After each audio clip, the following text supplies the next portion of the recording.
तुम्ही टाटाची डील कशी क्लोज केली? टाटा ग्रुपमधून फोन आला होता की आम्ही इंटरेस्टेड आहोत की बिझनेससाठी महाराष्ट्रामध्ये आपल्या मराठी लोकांना काय ऑपॉर्च्युनिटीज आहेत आणि तुमचा काय सल्ला राहील त्यांच्यासाठी? स्टार्टअप म्हणलं की प्रत्येकाला वाटतं की चायवाला आणि बनपाववाला आणि बटरवाला असं काहीतरी त्यांचं सुरू असतं. जेव्हा तुम्ही स्टार्टअप विचार करता तेव्हा तुम्ही काय प्रॉब्लेम नक्की सॉल्व्ह करताय हे बघितलं पाहिजे.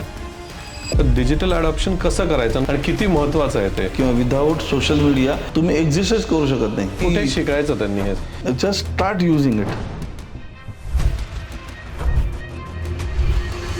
एक चूक तुम्हाला लाईफ लेसन देऊ शकतो आणि तुम्ही बिझनेस बंद पडू शकतो. त्यामुळं चुका करायला दुसऱ्यांचा प्लॅटफॉर्म वापरा. तुम्हाला जर महाराष्ट्राचं स्टार्टअप मिनिस्टर बनवलं तर अशी कुठली एक गोष्ट तुम्ही बदला? जो शार्क टँक हा प्रायव्हेट प्रोग्राम आहे त्याच्याऐवजी मी एक शाळेतून असे प्रोग्राम करेल. स्कूलमध्ये काय बदल घडवला पाहिजे जेणे आपण जॉब क्रिएटर्स जास्त बनवू देन जॉब सीकर्स? की जो जास्त पाठ करेल तो जिंकला हे प्रोसेस बंद केली पाहिजे. लोकांना शिकवलं पाहिजे की failure is a part of process. कुठला असा एक स्ट्रेस बस्टर आहे जो तुम्हाला बिझनेसच्या याच्यातनं बाहेर काढू शकतो? आमचा शाळेचा एक ग्रुप आहे 11वी 12वीचा. आम्ही जगात काही होऊ आम्ही दर शुक्रवारी भेटतो. अच्छा. That is the stress buster.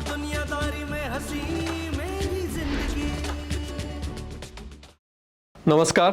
आज आपल्यासोबत योगेश शिंदे सर आहेत जे बांबू मॅन ऑफ इंडिया म्हणून ओळखले जातात आणि शार्क टँकमध्ये त्यांनी इन्व्हेस्टमेंट घेतली, जिंकली आणि ती परत त्यांनी पैसे घेतले नाही असा हा एकमेव व्यक्ती आपल्या पॉडकास्टवर आहे. त्यांच्याकडनं आपण आज त्यांची जर्नी की म्हणजे त्यांनी जॉब सोडून लंडनमध्ये असताना जॉब सोडून त्यांनी बांबूमध्ये कसे उतरले, बांबूचा बिझनेस कसा चालू केला, त्यानंतर शार्क टँकचं पूर्ण मास्टर क्लासच की शार्क टँकला प्रिपेअर कसं करायचं, त्याच्यामध्ये काय प्रश्न विचारतात, त्याचा फायदा काय तोटा काय हे सगळं आपण बोलणार. आणि नंतर महाराष्ट्रामध्ये ऑन्टरप्रेनर्ससाठी त्यांचे काही स्वतःची मतं आपण त्यांच्याकडनं समजून घेऊ की काय बिझनेस ऑपॉर्च्युनिटी आहेत, नाही आहेत, काही नाही करायला पाहिजे. हे सगळं आपण आजच्या पॉडकास्टमध्ये सरांबरोबर बोलूया.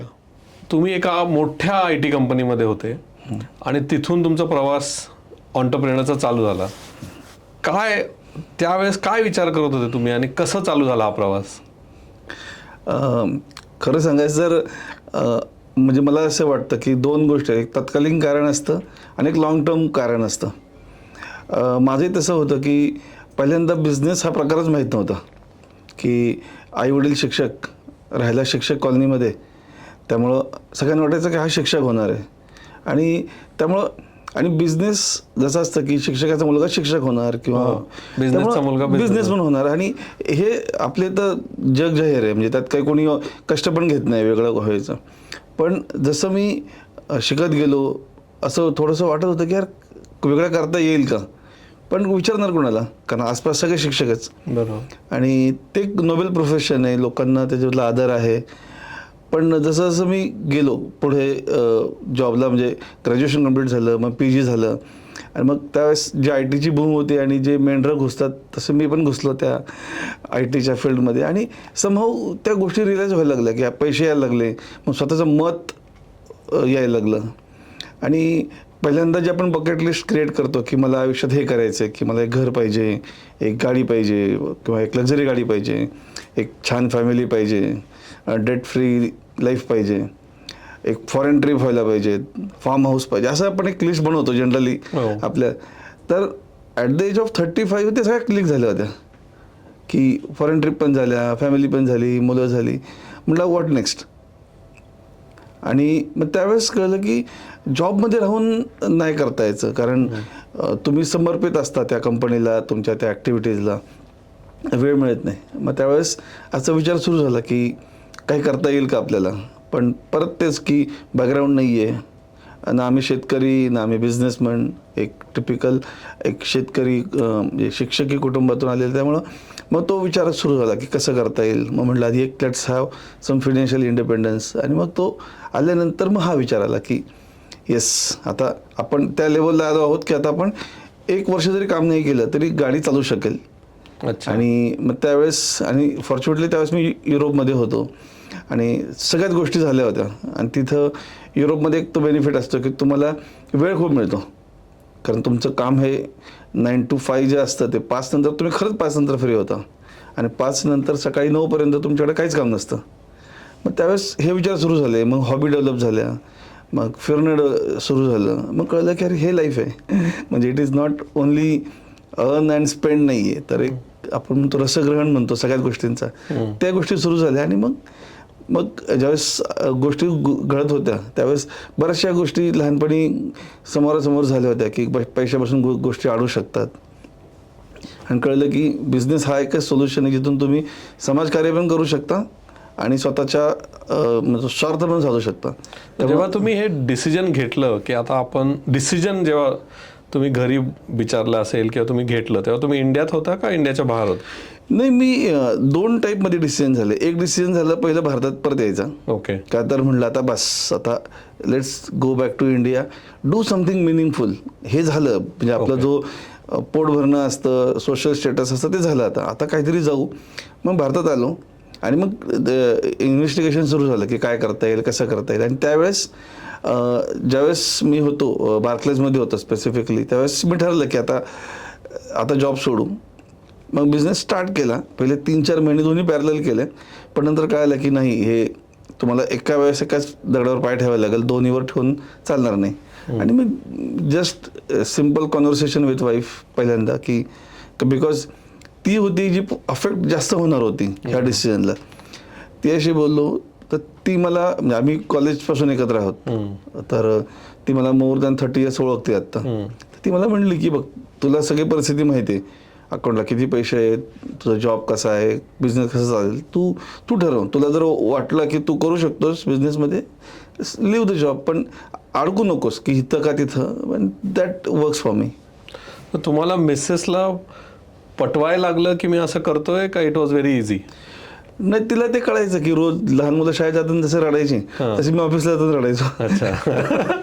त्यामुळे तिला लक्षात आलं की इथं अननेसरी मग काहीतरी बॅड नोटवरती ते एंड होईल जॉब. त्यामुळे लेट्स की डिस्कस करू. तिने म्हटलं की आपण पार्ट टाइम करू शकतो, स्टाफ ठेवू शकतो.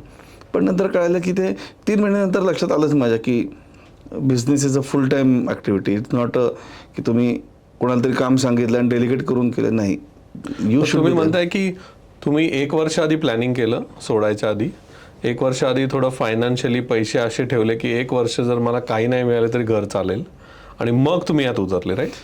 हे त्याचा गुरुमंत्र आहे का? नाही, साधारण तसं झालं. म्हणजे मी पैसे असे जमवले नाही, पण ते थोडा कॉन्फिडन्स होता की जर काही नाही झालं तर मी परत बॅक टू कॉर्पोरेट लाईफ कधी पण जाऊ शकतो. त्यामुळे मी नेहमी माझ्या म्हणजे जे काही उद्योमी असतात ज्यांना बिझनेसमॅन व्हायचे त्यांना मी ते सांगतो की तुमचा बॅकअप प्लॅन थोडं रेडी ठेवायचं. म्हणजे आजही मला असं फुल खात्री आहे की उद्या जर मला असं वाटलं की यार झालं, मला बिझनेस होऊ शकत नाही किंवा एनी ऑड रिझन, तर मला माझे ते प्लॅन म्हणण्यापेक्षा ते एक नेटवर्क रेडी आहे की जिथे मला कधीही बॅक टू जाऊ शकतो. आणि हे खूप महत्त्वाचं आहे की फायनान्शियल इंडिपेंडन्स जो आहे तो आल्याशिवाय तुम्ही काहीच करू शकत नाही. तुम्ही सगळे म्हणतात की बिझनेस हा दुसऱ्यांच्या पैशाने करायचा असतो, पण दुसऱ्यांनी दिले तर पाहिजे, पैसे दिले तर पाहिजे. आणि म्हणजे हे तुमचं सेल्फ मोटिवेटर होतं का काय होतं? म्हणजे कोणी तुम्हाला, कुणाकडे तुम्ही इन्स्पिरेशन असं बघितलं की बाबा आता आपल्याला ह्यांच्यासारखं बनायचं आहे, का स्वतःच ठरवलं की काहीतरी बिझनेस करायचा? मला सर सिम्पल काय आहे की मला माझं लाईफ फुल्ली जगायचं आहे. ओके. एक माझा तो मोटो पहिल्यापासून आहे की मला जगातल्या सगळ्याच गोष्टी ज्या आहेत त्या करून बघायच्यात. असं रिग्रेट नाही वाटलं पाहिजे हे नाही केलं. एक्झॅक्टली. तो कारण एक पुस्तक आहे की त्या पुस्तकामध्ये त्याने लिहिलंय की एक नर्स होते, त्या नर्सनी मरणाच्या दारात गेलेल्या 100 म्हणजे खूप रुग्णांची सेवा केली होती आणि त्यांनी एक टॉप 100 रिझन लोकांचे शोधून काढले की लोकांना रिग्रेट काय होता. तर सगळ्यात पुस्तक येते, राईट. मग पहिला रिग्रेट तो होता की अनवॉन्टेड रिलेशनशिप्स, की तुम्हाला जर एखाद्या रिलेशनशिपमध्ये राहायचंच नाहीये तर तुम्ही सांगून मोकळं व्हा, बट उघडून ते खांद्यावर ओझं घेऊन जगू नका. त्यात वन ऑफ द रिझन होतं की तुमच्या हाऊस मौज त्या वेळात पूर्ण व्हायला पाहिजे. म्हणजे आज एक फायर नावाची कॉन्सेप्ट मी एक मध्ये ब्लॉग पण लिहिला होता, तर financially independence and retire early, हे अशी कॉन्सेप्ट तरुणांमध्ये खूप क्रेझी आहे, जेनझीमध्ये स्पेसिफिकली. म्हणजे रिटायर्ड होऊन करणार काय? रिटायर्ड अर्ली म्हणजे काय? रतन टाटा वयाच्या शेवटच्या दिवसापर्यंत काम करत होते. त्यांना तर ते रिटायर्ड तर जन्मापासून रिटायर्ड होऊ शकत असते, कारण त्यांच्याकडे एवढा पैसा होता. त्यामुळे तो कॉन्सेप्ट नाही, you have to be engage somewhere meaningfully. त्यामध्ये मग ते giving back to the society असेल, giving back to your community असेल, गिव्हिंग बॅक टू नेशन असेल, काही असेल, पण you should be engage somewhere. आणि ते मला वाटतं फार महत्त्वाचं आहे. त्यामुळं ह्या गोष्टी टप्प्याटप्प्यात व्हायलाच पाहिजेत की तुम्ही. म्हणून मी पहिल्यांदा जॉब करून बघितला, कारण माझ्याकडे ऑप्शन नव्हता. कारण फायनान्शियली आमच्या घरात सगळे सुसंस्कृत होते, कोणी असे वडिलोपार्जित खूप मोठी एस्टेट जमवून नव्हती ठेवली. त्यामुळं तुम्हाला तुमचं घरच्यांचं होतं की आम्ही तुम्हाला शिकू, तुला जेवढं शिकायचं तेवढं शिक, पण ज्या दिवशी तू शिक्षण थांबवशील you have to start earning. मग असं कोण तुमचा मित्र किंवा भाऊ किंवा कोण असा होता का की त्यांनी तुम्हाला खूप आधार दिला? कारण आपल्याकडे मराठी माणसांना खाली ओढायला बरीच लोक असतात की करू नको, आणि त्यांनाही जाण नसते, पण तरी म्हणतात की तू करू नको, तुला जमणार नाही, अशी म्हणणारे खूप असतात. पण तू कर म्हणणारी फार कमी असतात. मग असं कोण होतं तुमच्या याच्या आयुष्यात? सर मिसेस सोडून? नाही, डेफिनेटली तिचा वाटा तर नो डाऊट आहेच. पण माझी बहीण स्पेसिफिकली पहिल्यांदा ऐकतोय मी असं. हो, कारण ती प्रत्येक वेळेस माझ्या बरोबर आहे. म्हणजे मला इव्हन माझं कॉम्प्युटर फील्ड निवडण्यासाठी. अच्छा, मोठी बहीण आहे? हा, मोठी बहीण आहे. ओके. मी ग्रॅज्युएशन आर्ट्समध्ये केलं, BA माझं होतं इंग्लिश स्पेशल. तर तिने मला सांगितलं की तुला काय पुढं करायचं. तर जनरली ग्रॅज्युएशनपर्यंत कोणाला अक्कल नसते, बरोबर, म्हणजे आता असते पण पूर्वी नव्हती. ती म्हणली काही नको, तू IT जॉईन कर, MCM कर, मी तुझ्या बरोबर आहे, आपण दोघं एकत्र करू. आम्ही दोघांनी एकत्र ॲडमिशन घेतलं आणि ती माझ्या बरोबर होती. आणि जसं तुम्ही आत्ता म्हणले की मराठी माणूस मराठी माणसांना मदत करत नाही, किंवा माझा तो एक्सपिरियन्स एक्झॅक्ट उलटा आहे सर. अरे, म्हणजे मला मदत करतो. हां, म्हणजे बिझनेस करू नको हा सल्ला देणारे हे जॉबवालेच असतात. पण जर तुम्ही कुठलाही बिझनेसमॅनला भेटला तो बिझनेसच कर. You are right. त्यामुळं हा फरक मला खूप जाणवला. त्यामुळे तुम्हाला जर बिझनेस करायचा आहे किंवा तुम्हाला ज्या फील्डमध्ये जायचं आहे, तुम्ही त्या फील्डच्या लोकांना भेटा.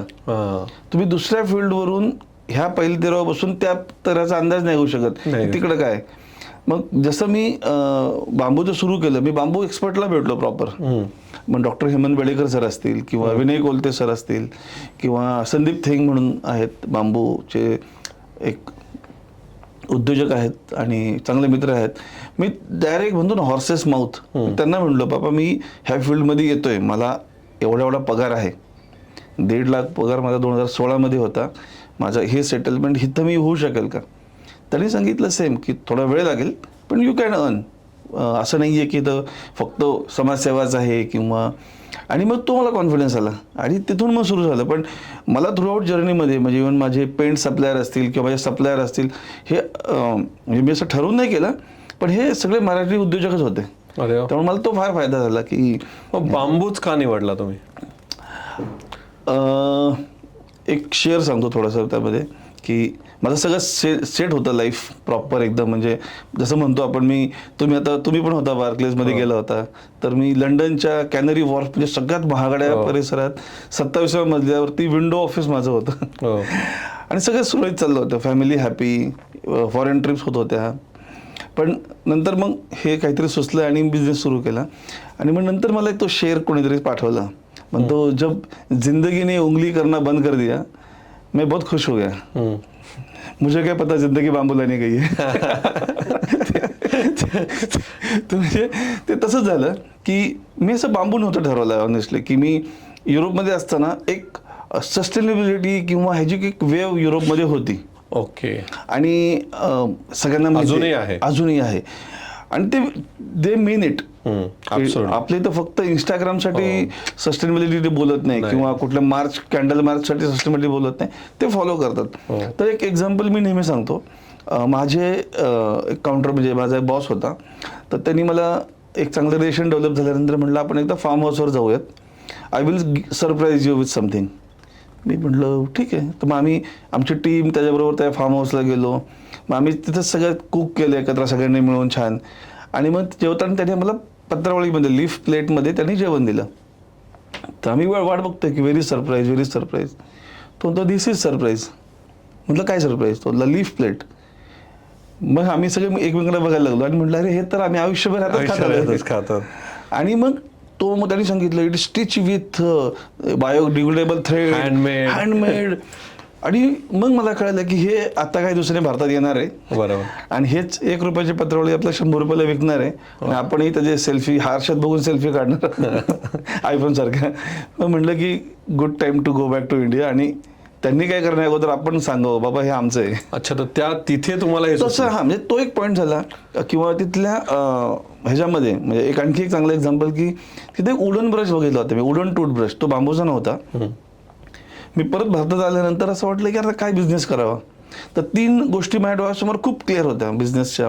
एक तर माझी स्वतःची आयडिया इम्प्लिमेंट मला करायची होती, मला कोणाची तरी फॉलो नाही करायची होती.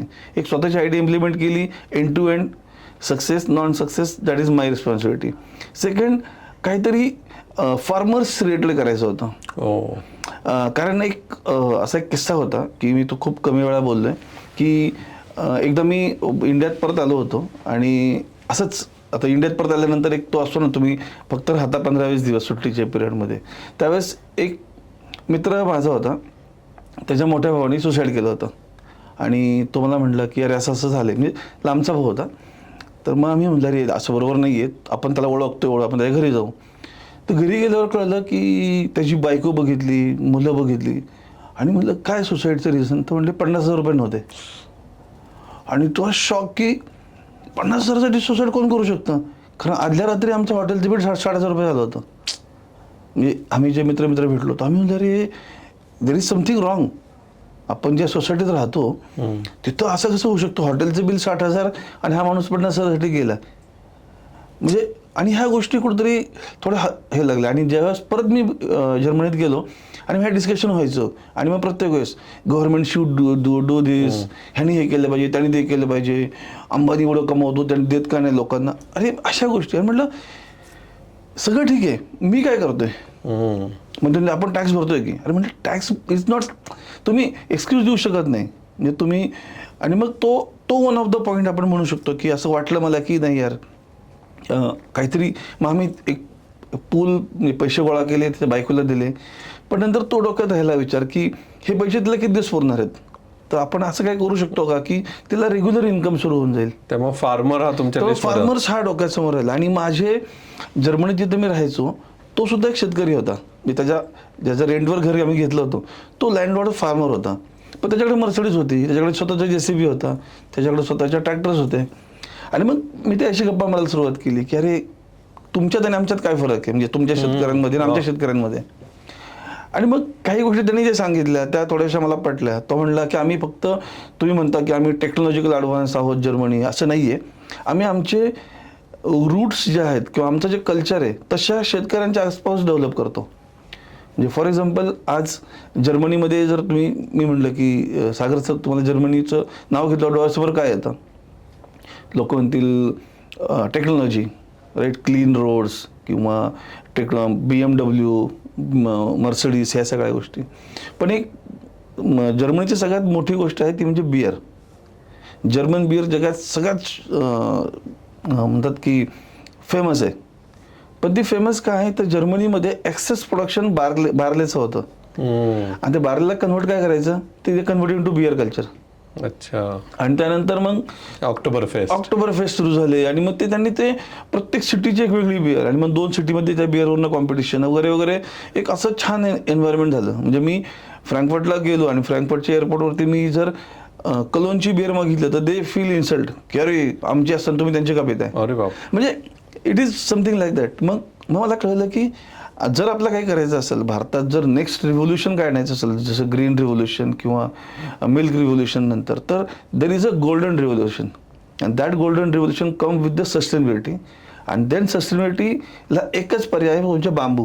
कारण bamboo is the only sustainable material in the world. कारण bamboo, first of all bamboo is not a tree, is a grass. त्यामुळे तुम्ही बांबू कितीही कट करा तो कधी संपणार नाही आहे, तो परत तेवढ्याच ताकदीने उभा राहणार आहे. सेकंड, बांबू भारत जगातला सगळ्यात मोठा बांबू उत्पादक देश आहे. म्हणजे भारत का? भारत, हां. आणि हे लोकांना माहीत नाही आहे ऑनेस्टली की बांबू जगातला, म्हणजे भारत जगातला 1 नंबरचा देश आहे, हे पहिलं वाक्य. आणि दुसरा, इंडिया वर्ल्ड्स लार्जेस्ट बांबू रॉ मटेरियल इम्पोर्टर, हे पण ते खरं आहे. कारण बांबूचे जे रॉ मटेरियल आहे हे आपल्याला आजही चायना, तैवान, व्हिएतनाममधून अगरबत्तीच्या काड्या वगैरे हे आणायला लागतात. कारण टेक्नॉलॉजी नाही आहे. मग त्यामुळं मला तो लक्षात आलं की अरे हां, म्हणजे सस्टेनेबिलिटी. हा अभ्यास तुम्ही बिझनेस चालू करायच्या आधी केला का आता? नाही, ते साईड बाय साईड चालू होता. आणि मग तुम्ही हे 3 फॅक्टर ठेवले होते की एक तर इंडियात करायचं, दुसरं फार्मर इन्व्हॉल्व पाहिजे, आणि तिसरं सस्टेनेबल. सस्टेनेबल पाहिजे, म्हणजे प्लास्टिक फ्री काही पण पाहिजे. त्यामुळे तुम्ही बांबू मध्ये आले. त्यामुळे बांबू जेव्हा डोळ्यासमोर आला त्यावेळेस मी तिन्ही पॅरामीटर चेक केले की हे होतं काय होतं, सगळे बॉक्स टिक झाले. अरे म्हणलं गुड. आणि त्यानंतर मी ज्या लोकांना भेटलो त्यांनी मला एनकरेजच केलं की अरे तू ये. कारण प्रॉब्लेम असा आहे की बांबू फील्डमध्ये जे काही कोणी आहे ते शेतकरीच आहेत, त्यामुळे त्यांना कोणी सिरियस घेतच नाही आहे. जर कोणी बाहेरचा आला आणि त्यांनी सक्सेस स्टोरी जर क्रिएट केली देन पीपल विल फॉलो. मग पहिल्या तुम्ही हे डिसिजन घेतलं, पूर्णपणे जॉब सोडला आणि पूर्ण बिझनेसमध्ये आले आणि ठरवलं की बांबूचाच करायचं आहे. पहिल्या 2 वर्षामध्ये तुम्हाला काही चॅलेंज आले का? असं काही सिच्युएशन आली का त्याच्यात तुम्हाला वाटलं की आपला जॉब बरा होता? नाही, ते आजही वाटतं. असं वाटतं? कारण मी जॉब त्रास म्हणून नाही सोडला. बरोबर. माझे आजही सगळे मित्र, माझे सगळे बॉस फॉर्च्युनेटली सगळे टचवूड चांगले आहेत होते. आणि फक्त मला ह्या गोष्टी प्रूव्ह करायच्या होत्या की फक्त बोलून चालणार नाही आहे किंवा फक्त टॅक्स भरून चालणार नाही आहे. तर आपल्याला जे सुसंस्कृत लोक आहेत, जे ज्यांना फॉरेन एक्सपोजर आहे, ज्यांच्याकडं पैसा आहे, त्यांनी त्याचा एक रिस्पॉन्सिबल वापर करावा. म्हणजे माझ्याकडे आज ऑडी आहे म्हणून मी एक आणखी मर्सिडीज घेण्यापेक्षा मी कुणाला मर्सिडीज घेण्यासाठी म्हणजे इन्स्पायर करू शकतो का, हे करणं गरजेचं आहे. म्हणजे माझ्याकडे 10 गाड्या असण्यापेक्षा 1 गाडी असेल, 2 गाडी असेल, पण 8 जण माझ्या मित्रांकडे असतील का, हे मला थोडं वाटतं की एक समतेचं एक समतोल राखेल समाजाचा. आणि असा काही पॉईंट होता का की तुम्हाला वाटलं त्यावेळेस इनिशियली अरे चुकी केली मी बिझनेसमध्ये येऊन? नाही, कसं होतं सर की अप्स अँड डाऊन असतात. बिझनेस म्हणजे ज्यांना खरंच इमोशनल राईड घ्यायचे असते त्यांनी बिझनेस करावा. बरोबर. कारण त्यात तुम्हाला एका दिवशी तुमच्या अकाउंटला भरपूर पैसे असतील आणि नंतर एका दिवशी पगार द्यायला पण पैसे नसतील. त्यामुळे ह्या सिच्युएशन तुम्हाला फेस करावं लागतं. त्यावेळेस वाईट वाटतं की यार, पण त्यावेळेस एक पण असतं की अरे आपण एवढं जर्नी करून आलोय, लोक तुमच्याकडे आशेने बघतात. पण ते इनिशियली 2 वर्ष आपल्याला माहित नसतं ना, आपण जॉब मधनं डायरेक्ट बिझनेसला येतो आणि त्यावेळेस असा काही प्रॉब्लेम आला, मग त्यातनं कसं वर यायचं? एक तर सिम्पल आहे की तुमच्या आयडिया पहिल्यांदा एकतर तुम्ही असेट वाढवू नका, लायबिलिटीज वाढवू नका, हे सगळ्यात महत्त्वाचं आहे. आमच्या बांबूच्या प्रोसेसमध्ये आम्ही जी पहिली मशीन घेतली होती ती होती 8,500 रुपयाची. अच्छा. सिम्पल. मला ऑलवेज आय फील की तुम्ही काम करून घ्या. आपण ब्लेस्ड आहोत की आपण महाराष्ट्रामध्ये आहोत, जे उद्योग संपन्न राष्ट्र आहे, एक राष्ट्रच म्हणू आपण त्याला. ह्यामध्ये एवढ्या युनिट्स आहेत. म्हणजे फॉर एक्झाम्पल मला जर लेझर मार्किंग करून घ्यायची तर मला लेझर मार्किंगसाठी पहिल्या दिवशी लेझरची गरज नाही आहे, मशीन घ्यायची गरज नाही. आम्ही पहिले 3 वर्ष 4 वर्ष मशीन घेतली नव्हती. आम्ही ते जॉबवर वरती करून घ्यायचो. मार्जिन तुम्हाला कमी मिळेल, डोक्याला ते लायबिलिटी, त्याच्यावर इन्व्हेस्टमेंट कमी लागेल. आणि तो जो होता ज्याला आम्ही लेझरचं काम, तो पण खुश होता कारण तो जीव लावून काम करायचा. पण नंतर एक वेळ हे तुम्ही जॉब करणारे है ना योगेश, तुम्ही बिझनेसमध्ये आले, हे तुम्हाला सुचलं कसं? कारण हे कसं आहे ना, हे एक बिझनेसमॅन विचार असा करतो की बाबा मी जास्त इन्व्हेस्ट करणार नाही, पहिल्यांदा मार्जिन कमी झालं तर चालेल, पण मी दुसऱ्यांकडनं करून गेले. हे तुम्हाला कुठून आलं? कारण शिक्षक, आई वडील, कसं काय आलं हे? सर, ते पाण्यात पडलं होतं माणूस ऑनेस्टली. कारण म्हणजे मी असं नव्हतं माझ्याकडे पैसे होते आणि म्हणून मी मशीन नाही घेतली. माझ्याकडे पैसे पण नव्हते, कारण मी ठरवलं होतं की एवढेच पैसे युटिलाइज करायचे, बिलकुल एक्सेस पैसे लोन म्हणून घ्यायचे नाही म्हणून. आणि ते गोष्टी होत गेल्या. म्हणजे ज्यावेळेस मला एक खूप मोठी ऑर्डर आली रेमंड्सची, त्यांना लेझरचे जवळपास 10,000 स्पीकर म्हणून हवे होते. मग त्यावेळेस आम्ही विचार केला की आम्ही बाहेर किती पैसे देणार आहोत आणि मग हे किती. त्यावेळेस कळलं की तेवढं लेझरच्या पैशामध्ये तुमचं 60% पैसे कव्हर होत होते. मग आम्ही पहिली लेझर मशीन घेतली. असं करता करता लेझर मशीनचा 3 मशीनचा मोठा सेटअप आहे आमच्याकडे. आणि जसं सांगितलं की 6,500-8,000 रुपयाची पहिलं मशीन होती. आज आमच्याकडे मशीनची इन्व्हेस्टमेंट ही 2.5 कोटीच्या वर गेली. आणि ही आम्ही एकही मशीन लोनवर घेतलेली नाही आहे. आजही आमची कंपनी डेट फ्री आहे. मला वाटतं की असेच तुम्ही असेट वाढवू नका. सुरुवातीला असेट म्हणण्यापेक्षा लायबिलिटी वाढवू नका, काम करून घ्या. तुम्हाला टेन्शन कमी राहतं. कारण एकदा लेझर मशीन किंवा कोणती मशीन घेतली, ऑपरेटर आला, लाईट बिल आलं, मेंटेनन्स आला आणि तुम्ही त्या चक्रात अडकता. त्यामुळे तुमचा जो मेजर फोकस आहे, बिझनेस डेव्हलपमेंट असेल, मार्केटिंग असेल, पब्लिक अवेअरनेस असेल, तो न जाता तुम्ही हात काळे करून बसल्या मशीन खोलून तर त्यात तुम्ही अडकून जाता. नाही, फार कमी बिझनेसमॅन लोकांना हे कळतं, जे फर्स्ट जनरेशन असतात, की बिझनेस करताना जास्त पैसे गुंतवून करायचा नाही. ज्यांच्याकडनं आउटसोर्स करून करता येईल ते करून घ्यायचं. आणि तुम्ही जसे म्हणाले, एक मोठी ऑर्डर आली, तुम्हाला दिसलं की चला मला याच्यातनं आता 50 लाख येणार आहेत, मग मी 30 लाख रुपयाची मशीन घेऊ शकतो. हा विचार करणं खूप जरुरी आहे. बरोबर. आणि आय थिंक तुम्ही तोच तुमचा फंडामेंटल ठेवला. इव्हन आज तुम्ही मोठे झालात तरी पण तुम्ही तोच विचार करताय की माझ्याकडे कॅश किती आहे आणि मग त्याच्यावरून पाऊल कसं उतरणार आहे ना, कसं इन्व्हेस्ट करणार.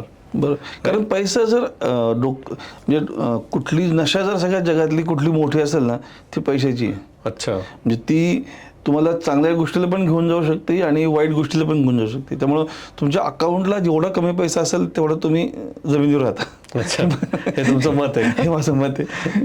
बर, आता सगळ्यात मोठा म्हणजे तुम्ही आता म्हणाले आणि आपण मगाशी बोलत होतो तेव्हा तुम्ही म्हणाले की तुम्हाला शार्क टँककडून काही इन्व्हेस्टमेंट मिळाली, अनुपम मित्तल, अश्नीर यांच्याकडून, आणि ती तुम्ही नाकारली. ह्या विषयावर जाण्याच्या आधी आपण पूर्ण एक शार्क टँक, कारण तुम्ही एक bamboo man of India, shark tank man of India असे ओळखले जाता, एक आपल्या मराठी माणसांसाठी मला तुम्हाला एक शार्क टँकवरच पूर्ण प्रश्न विचारायचे आहेत की शार्क टँक हे जे टी व्हीवर येतं ह्याची प्रोसेस काय आहे. म्हणजे लेट्स से आज मला वाटलं की शार्क टँकमध्ये जायचं आहे तर काय करायला पाहिजे. मी तर म्हणतो प्रत्येकाने शार्क टँकचा विचार केला पाहिजे. ओके. तुमची निवड होऊ न होऊ दॅट इज डिफरंट थिंग. काही गोष्टी तुमच्या डिसिप्लिनचा भाग असतो. बरं. Shark tank give you that discipline. Okay. आता फॉर एक्झाम्पल की मी आमची जर्नी कशी झाली सांगतो की शार्क टँकचा मी फॅन गेले 8-9 वर्ष आहे. मी बिझनेसला येण्या अगोदर किंवा one of the reason shark tank पण होतं बिझनेस सुरू करायचं. का तर तिथं ते लोक येऊन पिच कसे करतात, त्यांचं बॅकग्राऊंड सांगतात आणि मग कळतं की ह्या आयडिया अशी आली, बरोबर, मग ह्यांनी ही पावलं उचलली आणि आज ते टेलिव्हिजन समोर आहे. आणि आता माझ्या चेकलिस्टमध्ये एक अशी पण गोष्ट होती की मला टीव्हीवर यायचं होतं फॉर गुड रिझन ऑब्व्हियसली. अच्छा, ते होतं तुमचं. होतं म्हणजे व्हिज्युअलाइज केलं होतं, मॅनिफेस्टेशन होतं की मी कधीतरी स्टेजवर जाईल किंवा अशा प्लॅटफॉर्मवरती येऊन काहीतरी बोलेल. पण त्यावेळेस तुम्ही बिलीव्ह करता व्हिज्युअलायझेशन मध्ये? सगळ्यांनीच केलं पाहिजे. अच्छा. कारण जोपर्यंत तुम्ही स्वप्न बघत नाही तोपर्यंत रिअलिटीमध्ये येणारच नाही ना. बरोबर. कोणीतरी स्वप्न बघितलं की हवेतनं माणसं उडू शकतात का, तेव्हा जॉन रायटर्सला किंवा त्या तळपड्यांना वाटलं की माणसं उडू शकतात आणि त्यांनी ते बनवलं. सेम तसंच आहे. म्हणजे मला जे पंतप्रधान बरोबर बसणार हे पण एक व्हिज्युअलायझेशन होतं तुमचं? हो हो, अजूनही आहे लिस्ट माझी. अच्छा. एक लिस्ट आज पूर्ण होती. तर थँक्यू. हां, तर शार्क टँकची ती प्रोसेस होते की सुरुवातीला मी ते बघत होतो आणि मला वाटलं की यार हे छान आहे. म्हणजे मी काय इंडिया डान्समध्ये जाऊन नाचू शकत नाही. मी इंडियन आयडलला जाऊन माझा आवाजही थोडा सुंदर नाही आहे की मी गाणं म्हणून की काही असं कुठला तरी प्रोग्राम असेल ना माझ्यासाठी केलेलं देवानी. परफेक्ट. तर मग आय कम्प्लिटली बिलीव्ह, म्हणजे व्हिज्युअलायझेशन, मॅनिफेस्टेशन हे खूप जरुरी आहे. हो, आपल्या मराठी माणसांनी पण हे करायलाच पाहिजे. कारण तुम्ही जसं आता सहज म्हणाले की स्वप्नच नाही पाहिली तर मग तुम्ही अचीव्ह कशी करणार. एक्झॅक्टली. त्यामुळं शार्क टँकला तो एक रिझन होता. आणि सेकंड असं होतं की कोविडमध्ये थोडा सेटबॅक झाला बिझनेसचा. कारण due to lack of political awareness किंवा असं सिच्युएशन पहिल्यांदा आली होती. त्यामुळं कुणालाच माहीत नाही काय करायचं. तर आम्ही सुद्धा आमच्या स्टाफला फायर नाही केलं. आम्ही थांबलो की 1 महिना वाट बघू, 2 महिने वाट, असं करत करत 7-8 महिने झाले. 0 ऑर्डर. 7 महिन्यात 3.5 लाख रुपये रेंट, 4 लाख रुपये सॅलरी, असं करत करत ते 1 कोटीच्या वरती तो गेला. आणि जेवढे आम्ही 3 वर्षात कमवले होते ते सगळे पैसे झिरो होऊन गेले. आणि त्यावेळेस तुम्ही स्टाफला म्हणू पण शकत नाही की उद्यापासून नको येऊ. बरोबर. कारण ते पण त्याच सिच्युएशनमुळे अडकलेत. म्हटलं की काहीतरी होईल, लेट्स बिलीव्ह, काहीतरी होईल. आणि मग शार्क टँकचा हे आलं. मला SMS आला. रात्री बसलो होतो मी आणि आता मला तो शार्क टँक इंडिया म्हटलं की मला ते सगळं चमकलं की अरे हां, आता भारतात आलेलं आहे, आपण अप्लाय करू शकतो. म्हणून मी लगेच. तुम्ही रजिस्टर केलं होतं? रजिस्टर केलं. जूनमध्ये त्यांचा, जुलैमध्ये मेल आला होता. जुलैमध्ये रजिस्टर केलं. पण मेल कसा आला तुम्हाला? नाही, मेल SMS फ्लोट होत होता की फॉरवर्ड म्हणतात ना, forward SMS, Shark Tank coming to India. आणि आता एखाद्याला अप्लाय करायचं असेल तर प्रॉपर वेबसाईटवर जाऊन? आता हां, त्यावेळेस वेबसाईट नव्हती, आता वेबसाईट आहे. मग त्यांनी त्यांची वेबसाईट होती sharktankindia.in काहीतरी. मग तिथं आम्ही पहिला फॉर्म भरला. तो फॉर्म भरल्यानंतर 4-5 दिवस काही रिस्पॉन्स नाही. मग परत दुसरा मेसेज आला की तुमचं सेकंड राऊंडला सिलेक्शन झाले.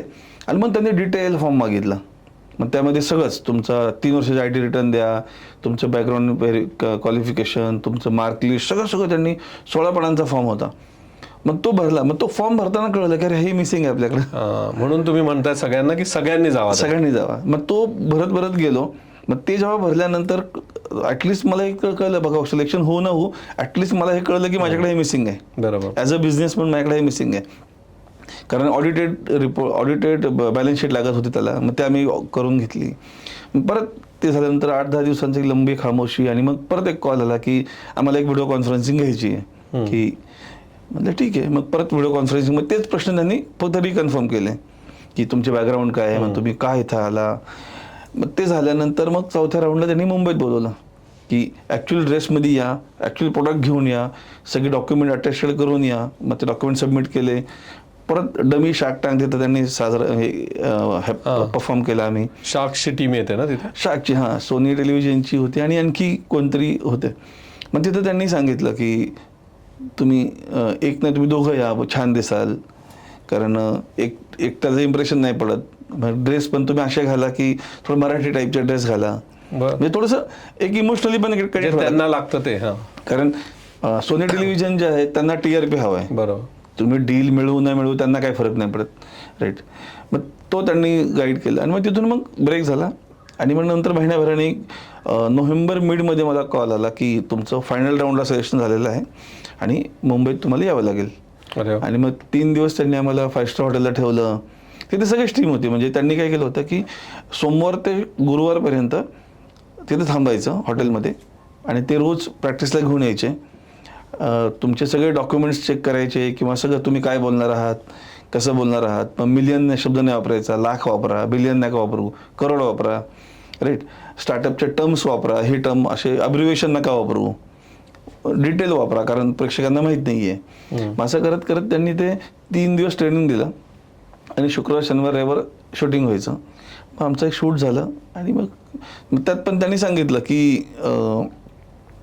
इट इज नॉट गॅरंटी की तुम्ही लाईव्ह व्हाल. हो का? हो. कारण त्याचं असं होतं की टोटल 72,000 लोकांनी फर्स्ट सीझनला अप्लाय केलं होतं. बरं. 72,000 मधून फक्त 191 जणांना फायनल राऊंडला बोलवलं होतं. त्यातल्या फक्त 63 जणांना फंडिंग मिळालं होतं. बरं. आणि त्यात आपण टॉप 5 मध्ये होतो की ज्यांना कमी इक्विटी जास्त फंडिंग मिळालं होतं. बरं. मग ते मला त्यास एक गोष्ट कळाली की जर फंडिंग मिळालं तरच टीव्हीला येणार आहे. म्हणजे हे आता गणित आपलं सुरू असतं ना की टीव्हीला येण्यासाठी काय करायला लागेल. तर तुम्हाला काहीतरी कॉन्ट्रोवर्शियल बोलायला लागेल किंवा काहीतरी असं इम्पॅक्टफुल करायला लागेल. राईट. आणि मग त्यामुळे आम्ही कसं कळालं तुम्हाला? नाही, तो आता एक म्हणतो ना गट फिलिंग येतं तिथे गेल्यावरती. आता चौघांबरोबर बसलो आपण, आता चौघांमध्ये मला स्टँड आउट व्हायचंय तर I have to do something extra. बरं. मग त्यावेळेस कळलं की नाही, मग म्हणलं आपण बांबूनी एंट्री करू, बांबू घेऊन एंट्री करू. मग ड्रेस असा घालू, मग जसं नवरा बायको दिसेल तसं मुद्दाम कपडे घातले, कसे लग्नाचे कपडे घातले. आणि मग तो डायलॉग आम्ही तयार केला की कंपनीबद्दल कसं बोलायचं, आम्ही एकमेकांशी इंटरॅक्शन केलं. मग ह्या सगळ्या गोष्टी तिथं आम्हाला फायदेशीर झाल्या. मी इव्हन शो संपल्यानंतर सुद्धा सगळे जज आमच्याकडे आले आणि मग त्यांनी आम्हाला जनरल विचारलं, फॅमिलीबद्दल विचारलं. आणि मग तो तिथं एक फिलिंग आलं की येस आपण क्रॅक केलं हे. मग ते जज पण तुमच्या बरोबर असतात का तिथं, काय होते लास्ट मिनिटला? नाही, आम्हाला फक्त म्हणजे शार्क टँकचा तो नियम खूप स्ट्रिक्ट आहे.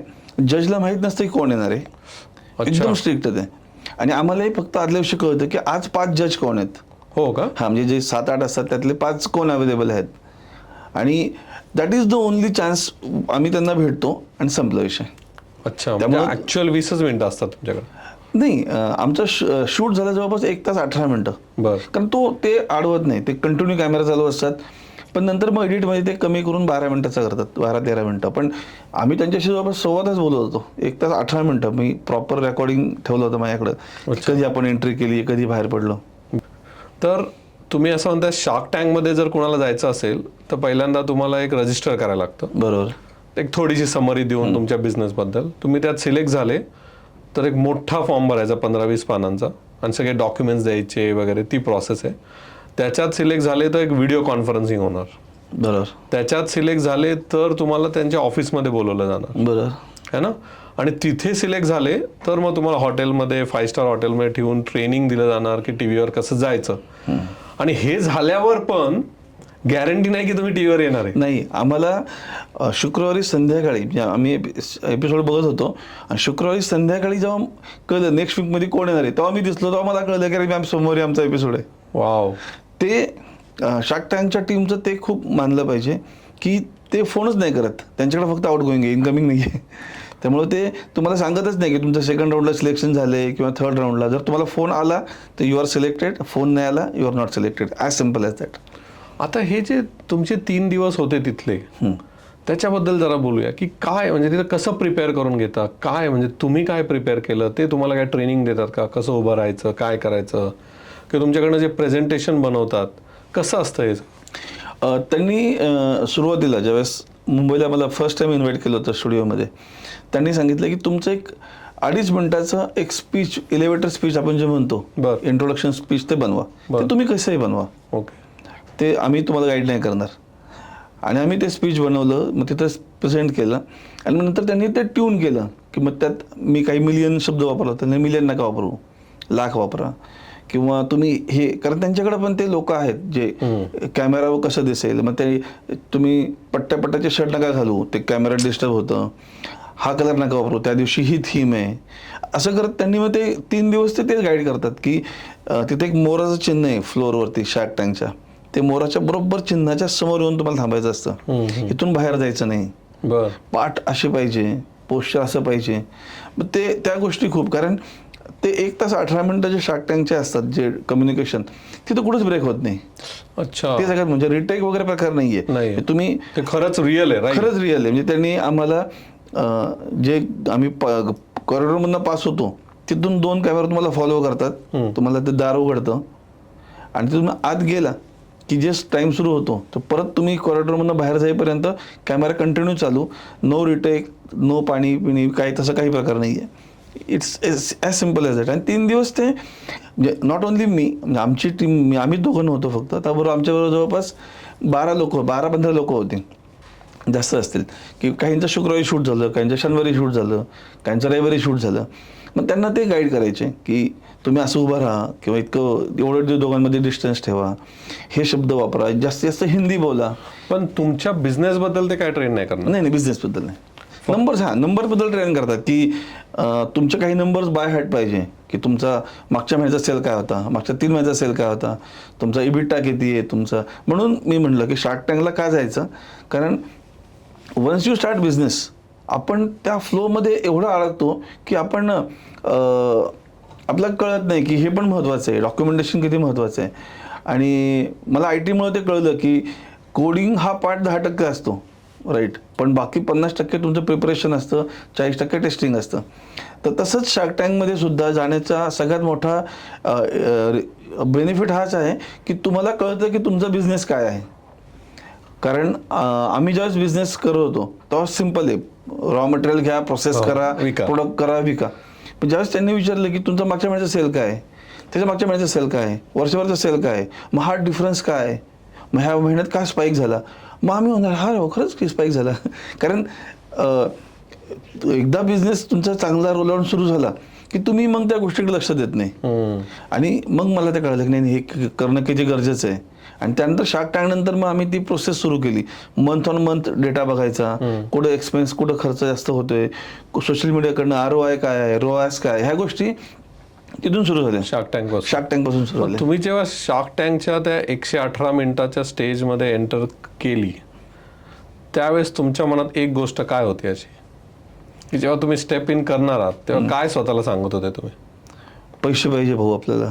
अच्छा. इथून जर पैसे नाही मिळत तुला अवघड आहे. असं आहे. कारण मला तिथं काही करून पैसे घ्यायचे होते, म्हणजे डील घ्यायची होती. कारण डील जर घेतली तर मी टीव्हीवर येणार हे मला कम्प्लीट माहिती होतं. अच्छा. मग भले त्यांनी मला 1 रुपयाला 1 शेअर जरी मागितला असता तर मी दिला पण असतं. हो का? हा, म्हणजे तो आता शेवटी मला माहित होतं ना. कारण तिथं मला कळलं होतं की तुम्ही नंतर एकदा पैसे आल्या, म्हणजे शो पब्लिश झाल्यानंतर you have rights to reject or accept.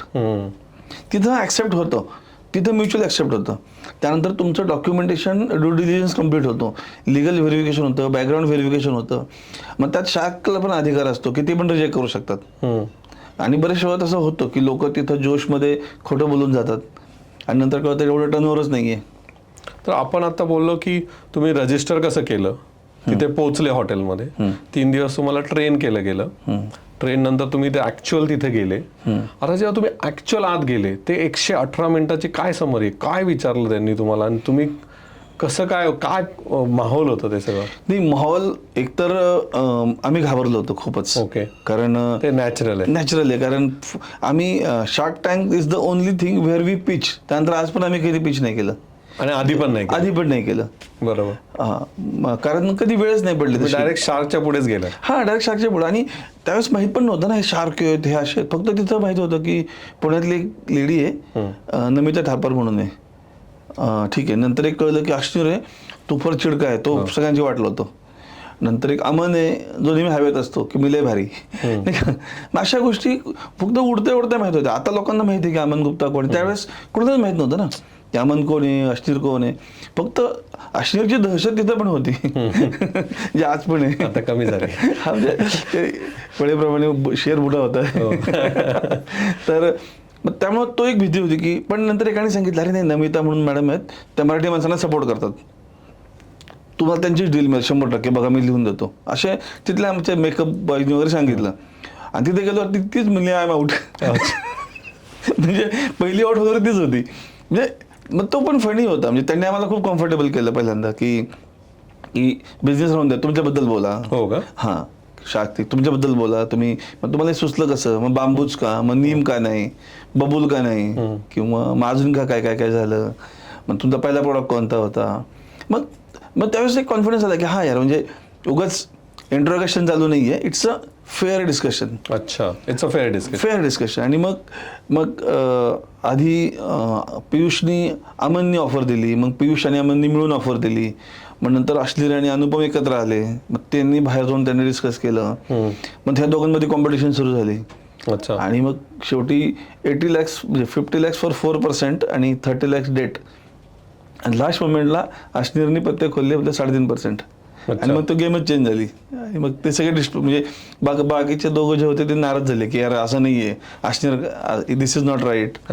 पण ठीक आहे. मग आम्ही पण, माझ्यासाठी ती आनंदाची गोष्ट होती, कारण मला 80 लाख रुपये मिळणार होते. तुमचा फोकस तिथेच होता. माझा फोकस तो होता की आता चेक आणि तो फोटो मला ऑफिसला लावते. आणि मग ते झालं, ते आले, त्यांनी फोटो सेशन झालं. मग नंतर बाहेर भेटले. मग त्यांच्यासाठी मी काही बॉक्स आणले होते, ते दिले त्यांना. आणि मग तिथून बाहेर पडलो. मग आता तुम्ही रजिस्टर करून आत आले, हे झालं. ह्याच्यानंतर काय? मी असं ऐकलंय की तुम्हाला पैसे मिळालेले तुम्ही रिजेक्ट केले नंतर. बरं. नंतर काय सपोर्ट मिळतो त्यांचा, आणि तुम्हाला काय वाटतं की काय फरक पडतो तुमच्या कंपनीमध्ये, त्याचं जरा सांगा ना. आणि पैसे का परत दिले तुम्ही? नाही, कसं होतं सर की मी जसं मग अशी म्हणलो, पैसाही नशा आहे, राईट. तुमच्या अकाउंटला जेवढी असते तुमची खर्च करायची टेंडन्सी वाढते. बरोबर. आणि तुम्हाला कळत नाही की कुठं खर्च करावा. जसं मी म्हणतो की आज मला लेझर मशीन 3 आहेत, उद्या जर ऑर्डर वाढल्या मी पटकन 4 मशीन लेझर घेईल. मी हा विचार नाही करणार की नाही सेकंड शिफ्ट पण करता येईल. एक थोडासा राहतो, कारण अकाउंटला पैसे असेल, अकाउंट आपल्याकडे पैसे असेल की तो माणूस थोडा हे होतच. शार्क टँक जेव्हा एपिसोड लाईव्ह झाला 10 जानेवारीला, मला डेट पण माहिती आहे, 2022ला, जसा तो लॉन्च झाला आणि ड्यू डिलिजन्स स्टार्ट झालं. म्हणजे आमचं त्याच वेळेस. आणि शार्कची पण तीच मेथड आहे की शो जसा लाईव्ह होतो ते हे सुरू करतात, ड्यू डिलिजन्स स्टार्ट करतात, लिगल प्रोसेस सुरू करतात. आणि तो 2 ते 3 महिने चालतो, काही काहींचा 6 महिने पण चालतो. ड्यू डिलिजन्स म्हणजे तुमच्या कंपनीबद्दल माहिती, सगळी लिगल डॉक्युमेंट, सगळं प्रोसेस चालू करतात. तुम्ही तिथं जे काही बोलला ते खरं आहे का नाही, सगळं खरं करायचं डॉक्युमेंट्स. त्यांना तुमच्या टॅलीचा ऍक्सेस देणं, त्यांची फॅक्टरी व्हिजिट होते, मग ते त्यांनी बघितलं सगळं. आणि मग ते प्रोसेसला साधारण एक 90 दिवस गेले आमच्या केसमध्ये. आणि 90 दिवस आम्ही पण लिटरली एवढे बिझी होतो की आम्ही लिटरली 16-17 तास काम करत होतो, कारण ऑर्डर्स एवढ्या वाढल्या. जिथं आमची रोजची ऑर्डर कॅपॅसिटी होती 100, 80, 90 एवढी होती. शार्क टँकनंतर ती 1500-1600 पर डे झाली. आणि तो मला एक्सपिरियन्स होता. म्हणजे आधी पण माझ्या बाबतीत असा केस झाला होता की 2018मध्ये आम्ही शॉप 16 सप्टेंबरमध्ये ज्यावेळेस आम्ही लॉन्च केलं, बांबू इंडिया लॉन्च केलं, आणि त्यावेळेस कळत नव्हतं की यार काय होईल, कसं होईल. आणि मग मी फेसबुक ॲड रन केल्या, इंस्टाग्राम ॲड रन केल्या. आणि त्यानंतर जो सुरू झालं, आणि मी जो स्टॉक त्यावेळेस केला होता, एक 100 पेन, 200 ब्रश असे जनरल तो सगळा स्टॉक माझा ओव्हरनेट सेल झाला. का तर माझा एक व्हिडिओ तेव्हा खूप व्हायरल झाला होता, व्हाईट बोर्ड ॲनिमेशन केला होता तो. आणि 10 दिवस माझ्या लाईफमध्ये असं होतं की माझ्याकडे विकायला काहीच नव्हतं, साईट कम्प्लिटली ब्लँक. अच्छा. आणि मग मी त्यावेळेस ठरवलं की अरे अशी परिस्थिती परत येऊन द्यायची नाही, काही होऊन दे. आणि शार्क टँकच्या मला ते इन्व्हिटेशन होतं की आता असं तुम्ही तशी सिस्टीम बसवली होती. मग ह्यावेळेस काय केलं, रॉ मटेरियल भरपूर लेवलमध्ये प्रिकॉशन प्रिपेअर करून ठेवलं की ह्याला आपण फिनिश करू शकतो, म्हणजे शून्यातून सगळे प्रोडक्ट नाही बनवून ठेवायचं, पण रॉ मटेरियल प्रोक्युअर करून ठेवायचं. आणि जसं शार्क टँक स्टार्ट झालं मी इमिजिएटली प्रोडक्शनला स्टार्ट केली आणि त्या ऑर्डर धडाधड, म्हणजे पहिल्या 100 दिवसामध्ये जिथं आम्ही 80 लाखाची डिमांड केली होती माझ्या अकाउंटला 1.6 करोड रुपये कॅशमध्ये पडले होते. आणि सगळा स्टॉक आमचा सोल्ड, म्हणजे व्यवस्थित लाईन लाभ. आणि दॅट इज द ब्युटी. म्हणून मी शार्क टँक म्हणतो. शार्क टँक तुम्हाला सगळंच दाखवतो की ह्या गोष्टी डिसिप्लिन म्हणा किंवा डॉक्युमेंटेशन म्हणा, आणि पैसा पण खूप आला. जेव्हा तुम्ही शार्क टँकच्या एपिसोडला येतात, लोक तुम्हाला बघतात, तुमच्या साईटला येतात, ॲमेझॉनवरती विक्री होते, फ्लिपकार्टवर झाली, आणि तो जर्नी छान झाला. आणि मग मला कळलं की येस आता अकाउंटला पैसे आलेले आहेत. आणि बिझनेसमॅनला सगळ्यात कॉन्फिडन्स येण्याचं रिझन असतो बँक बॅलन्स. जेव्हा माझ्या अकाउंटला बँक बॅलन्स आहे मग मी ताड झालो की येस आता बोलू आपण, now we are on the same platform. आणि मग मी त्या आधी त्यांच्या टीमला सांगितलं की आता माझ्याकडं काहीच विजन नाही आहे की तुमचे 50 लाख किंवा 80 लाख घेऊन मी काय करणार आहे, कारण माझ्याकडे प्लॅन नाही आहे. आणि ज्याप्रमाणे बिझनेस चालू आहे आणि तो छान चालू आहे. आय डोंट वॉन्ट टू की एक जनरल लोकांचं असतं की बर्न करा पैसे, मार्केटिंग करा, हे करा, रोयास कमी असलं चालेल पण तुमचा बिझनेस वाढला पाहिजे.